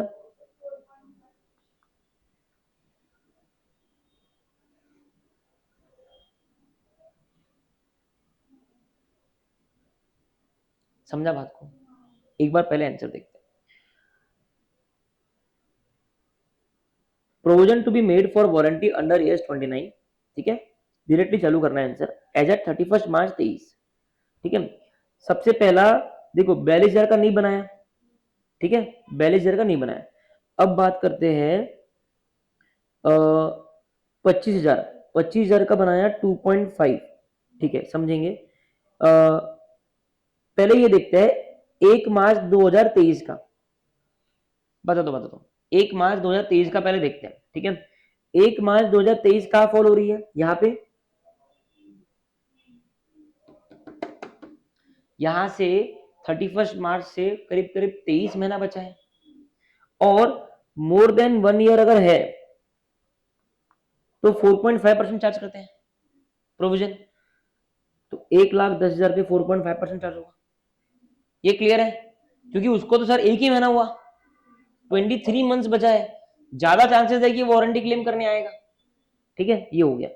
अभी जो इनवॉइस 31 मार्च 2023 के बाद के हैं, उनका प्रोविजन तो 31 मार्च 23 को बन ही नहीं सकता, तब तक सेल ही नहीं हुआ था।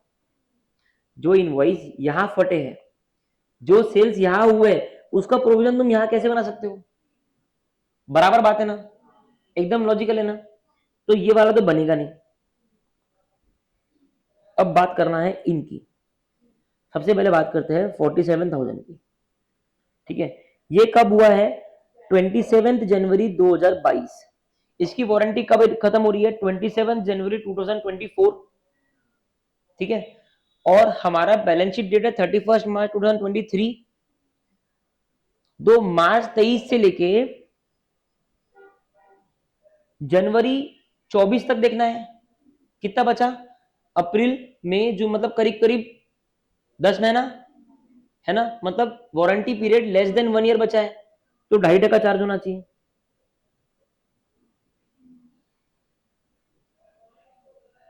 समझा, ठीक है। ये तो हो गई जनवरी की बात। अब आते हैं 17 जुलाई 2022 की बात। इसका वारंटी पीरियड कब एक्सपायर हो रहा है, 17 जुलाई 2024 में एक्सपायर हो रहा है। अब 31 मार्च से बात करते हैं, तो 1 अप्रैल 2023 से लेके 31 मार्च 24, ये हो गए 12 महीने, ठीक है। और अप्रैल मई जून जुलाई, ये हो गए 16 महीने, मोर देन 1 ईयर। कितना प्रोविजन बनना चाहिए, 4.5। इन्होंने उसका बनाया है क्या, बनाया है, लेकिन कितना बनाया है, 2.5। क्यों बनाया है वो समझना पड़ेगा। मेरे को याद आ रहा कि एक क्वेश्चन इसमें गलत था, मैं देख के बताऊंगा। इसका लॉजिक समझ में आया आपको, इसका समझ में आया, तो ये लॉजिक सेम ही होना चाहिए, क्योंकि दोनों की इनवॉइस वैसे ही दिए हुए। आईसीए का क्वेश्चन है जनवरी 25 की एग्जाम का, ठीक है, दोनों के इनवॉइस सेम ही दिए हुए ना, और हम नंबर काउंट करेंगे तो सेम लॉजिक अप्लाई हो रहा है। इसमें 12 महीने से कम हो रहा है, इसमें 12 महीने से ज्यादा हो रहा है ना। कितनी विडंबना है कि जनवरी वाले की 2.5% कर रहा है और जुलाई वाले की भी 2.5% कर रहा है, ठीक है, क्लियर है बात। देख लेंगे क्या है, पहले आ जाओ अभी इधर 24 पे। उसने आपको क्या बोला था कि 24 का भी निकाल और 23 का भी निकाल, क्या निकाल, प्रोविजन। तो ये फर्स्ट पार्ट चालू है। अभी 24 पे आते हैं, आंसर को जाने दो, लॉजिकली समझते हैं, ठीक है। 24 पे आते हैं, ये हो गया मेरा 31 मार्च 24, है ना। अब जो 21 वाला है वो तो खत्म हो गया, जो 22 वाला है वो खत्म होगा 17 जुलाई 2024 में खत्म होगा, मतलब वो यहां खत्म होगा, करेक्ट है, मतलब लेस देन 1 ईयर पेंडिंग है वारंटी का, मतलब कम प्रोविजन होगा 2.5% का। देखते क्या करा इन्होंने, यहाँ पे कहा है, यहाँ पे करा ही नहीं, क्यों नहीं करा देखना पड़ेगा, ठीक है। उसके बाद में आ जाओ, इधर आ जाओ, पहले नीचे के 3 पे, ये इसका किया होगा उन्होंने 1,10,000, ये 1 मार्च 2023 को किया था, है ना, मतलब कितना महीना चला गया, 13 मंथ चला गया, तो अब लेस देन 12 मंथ बचा है, 13 मंथ चला गया ना, 1 मार्च को किया था, मार्च का महीना भी काउंट करेंगे ना, अब लेस देन 12 मंथ बचा है, लेस देन 12 में 2.5% आना चाहिए, ये 2.5% आ गया, ठीक है। फिर 2023 वाला 31 मार्च 2023 को, 31 मार्च 2024 को मोर देन 12 मंथ बचे, तो यहां बनना चाहिए 4.5%, कितना बनाया 4.5%। 20 मार्च 24 को चालू हुआ है, ऑलमोस्ट पूरा ही बचा है, ये भी 4.5% होना चाहिए, देखो 4.5% बनाया।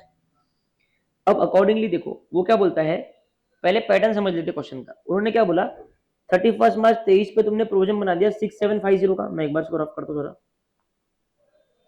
ठीक है, कितना बना दिया 6750 का प्रोविजन बनता है बैलेंस शीट में, वो बनता है एज ऑन डेट, क्या बनता है, अभी 31 मार्च 24 पे एज ऑन डेट कितना प्रोविजन चाहिए था, 7655, इतना चाहिए था, ओपनिंग बैलेंस कितना है 6750, इतना तुम ऑलरेडी बना चुके हो, जो बैलेंसिंग है वो तुम्हारा 31 मार्च 24 का एक्सपेंस है, उतना प्रोविजन तुम इंक्रीज कर लो, करेक्ट है ना। और ये पूरा की पूरा कहां चार्ज हुआ होगा, 31 मार्च 2023 में, क्योंकि हमको क्वेश्चन में उसके पहले का डेटा नहीं दिया हुआ है, बराबर है।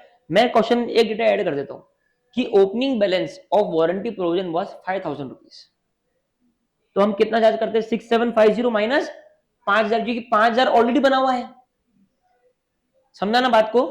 तो जो बैलेंस है उतना ही तुम पीएनएल में चार्ज करोगे, उतने का प्रोविजन बढ़ा दोगे, क्लियर। लेकिन क्वेश्चन में उन्होंने ओपनिंग नहीं दिया हुआ है, देखो देखो यहाँ पे उसने सेकंड क्वेश्चन क्या पूछा है, also compute the amount to be debited to PNL only for March 24, वो 23 इसलिए नहीं पूछा क्योंकि उसने ओपनिंग नहीं दिया, और हमारे लिए भी इजी हो गया, 24 में मेरे को बनाना कितना था 765 है, बना कितना 6750, तो बैलेंसिंग 905 जो है इसका मैं प्रोविजन बना दूंगा, तो इतना अमाउंट मेरे पीएनएल में जाएगा, कौन से साल में 2024 में।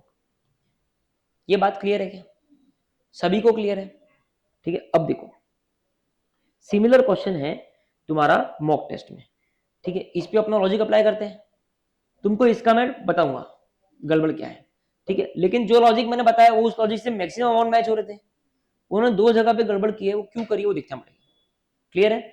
एक बार ये देखिएगा सेम क्वेश्चन, ठीक है, सिर्फ डिस्कस करते हैं, ढाई नहीं अपने को, होमवर्क नहीं देना है इसको, एक बार डिस्कस करते हैं। देखो सेम चीज है, less than 1 year 2.5%, more than 1 year 3%, clear क्या आज था, ठीक है। अब देखना है कि कौन सी डेट की बात कर रहे हैं, बात कर रहे हैं 2023 और 2024, ठीक है।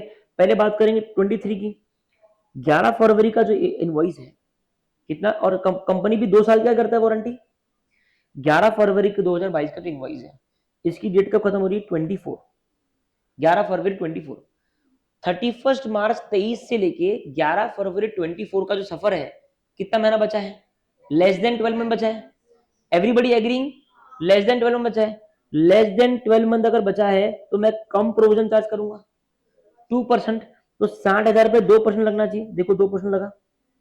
अब यहां पे आ जाते हैं 40,000 2022 का है, कब एक्सपायर हो रहा है 24, सेम लेस देन 12 मंथ्स, दिसंबर 24 लेस देन 12 मंथ्स, एक सेकेंड, मोर देन 12 मंथ्स, दिसंबर 24, चालू कहां से हो रहा है 1 अप्रैल 2023 से, तो 1 अप्रैल 2023 से लेके 31 मार्च 2024 एक साल हो गया, और दिसंबर 24 31 मार्च 24 के बाद आता है, मतलब मोर देन 12 मंथ्स, मतलब कितना 33%, तो 40,000 का 3% है, देखा। अभी 4 अक्टूबर 23 1:35, अरे अरे अरे 31 मार्च 23 को तो ये सेल था ही नहीं, ये 31 मार्च के बाद हुआ है, देखो राइटली उन्होंने कैलकुलेट किया 24, यहाँ पे कोई गड़बड़ नहीं करी। नीचे देखो अभी वो बोलता है 24 का भी निकालेंगे, कोई दिक्कत नहीं, सबसे पहले 4 अक्टूबर की बात कर लेते हैं जो लेटेस्ट है है ना। इसके तो ऑब्वियसली मोर देन 12 मंथ बचे होंगे। इधर मैं चार्ज करूंगा 2%, 3%, है ना, क्योंकि ज्यादा टाइम बचा है, हाई चांसेस है कि कुछ ना कुछ हो जाए फोन को। तो 1.35 का 3% आ गया। देखो ये लैप्स हो जाएगा, फरवरी 24 में लैप्स हो गया, मतलब 31 मार्च 24 को वो बचा ही नहीं उसकी वारंटी। बची किसकी? इसकी। लेस देन, मतलब ये होगा तुम्हारा 2%, ये होगा तुम्हारा 2%, ये आ गया 4850। तो 4850 माइनस 2400, इतना मैं मार्च 24 के पीएनएल में डाल दूंगा। ये आ गया 2450। ये आंसर जो मॉक टेस्ट का है वो उन्होंने सही सॉल्व किया। यहां उन्होंने क्या गड़बड़ करी है वो मैं देख के, सॉरी, सिर्फ रेट अलग है, क्वेश्चन पूरा पैटर्न सेम है, और तुमको लॉजिकली करके भी दिखाया। ऐसा नहीं कि सर आप गलत पढ़ा रहे, same to same same logic है। अब इन्होंने क्या अपनी होशियारी कलाई कराई है देखनी पड़ेगी, क्योंकि मैंने तो आंसर पढ़ा नहीं, मैं भी तुम्हारे साथ में सॉल्व कर रहा हूँ, लॉजिक तो यही होता है। ठीक है, ये क्वेश्चन तुम पूरा सॉल्व कर चुके हो। अभी तुम्हारा होमवर्क है कि तुम ये 20 और 21 क्वेश्चन घर पे प्रॉपर फॉर्मेट के साथ खुद, अब तुमको मैंने पैटर्न बता दिया, अब तुमको खुद सॉल्व करके लाना है। इसको होमवर्क डालो, होमवर्क डालो और इसकी कैटेगरी डालो अमाउंट ऑफ प्रोविजन 2021 होमवर्क।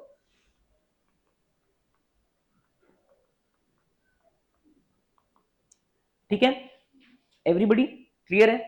ठीक है, तो उसके बाद में होमवर्क लिखो।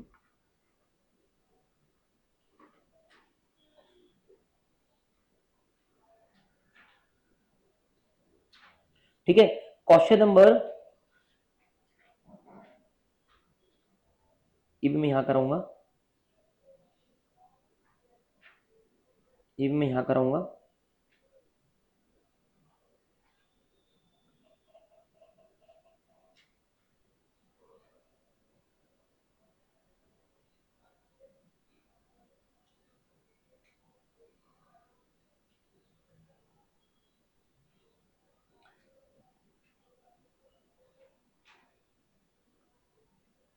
हाँ, क्वेश्चन नंबर 15 लिखो होमवर्क।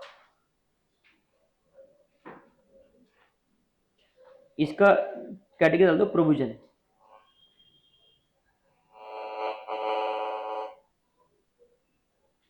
डाला? ठीक है, ये क्वेश्चन तुमको पढ़ना है, ध्यान से सुनो, पढ़ना है क्वेश्चन को, आंसर पढ़ना बिल्कुल भी नहीं है, क्वेश्चन को इंटरप्रेट करना है अपने स्टेप्स में, पास्ट प्रेजेंट फ्यूचर। उस हिसाब से आपको सबसे पहले आंसर बिना देखे चारों लाइन लिखनी है, 3 प्लस रिलायबल एस्टिमेट। ठीक है, फिर आपको लिखना है फैक्ट ऑफ द केस, फिर आपको लिखना है कंक्लूजन प्रॉपरली, फिर आप अपना आंसर करोगे इससे कंपेयर, और जो जो लाइंस तुमने नहीं लिखी उसको रेड पेन से लिखोगे और कल मेरे को दिखाओगे। क्लियर है? सबको क्लियर है? इसको होमवर्क लिखो।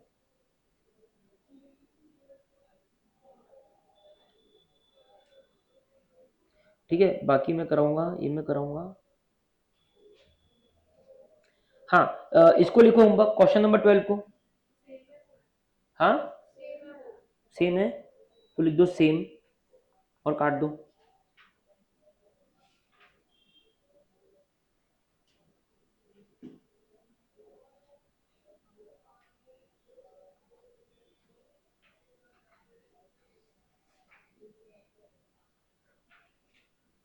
क्वेश्चन नंबर ये डालो, नहीं 9 को डिस्कस करना पड़ेगा, ये डालो 8, 8 डालो होमवर्क। प्लीज प्लीज प्लीज अच्छे से कर रहा होमवर्क। हाँ, ये बहुत इंपॉर्टेंट एएस है इंटर के लिए, और इसमें थ्योरी लिखनी पड़ती है। हाँ, ये तुमको पूरा एसएनडब्ल्यू करना है सेम, सिर्फ ये वाले क्वेश्चन में तुमको देख के लिखना है। ठीक है, लेकिन पहले इंटरप्रेट करेंगे, दिमाग में बनाएंगे पूरा आंसर, और फिर पूरा आंसर पढ़ेंगे, पढ़ने के बाद देख के लिखेंगे। प्रेम समझा क्या? नहीं समझा? ये मैं कराऊंगा, सेम है क्या? सेम लिख दो, काट दो।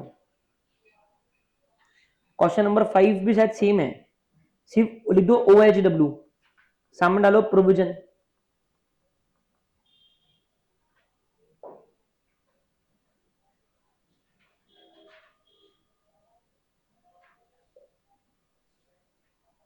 है ना, ये लिखो तुम्हारा क्वेश्चन नंबर 4 लिखो होमवर्क। ठीक है, होमवर्क प्रोविजन कैटेगरी, ठीक है, और ये लिखो सेल्फ सॉल्विंग, लिखो सेल्फ सॉल्विंग एंड कंपेयरिंग।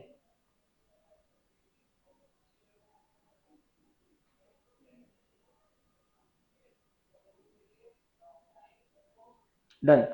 बचे हुए क्वेश्चन मैं कराऊंगा तुमको, क्योंकि वो क्वेश्चन मेरे को इंटरप्रेट करवाने पड़ेंगे। 9:15 हो गए।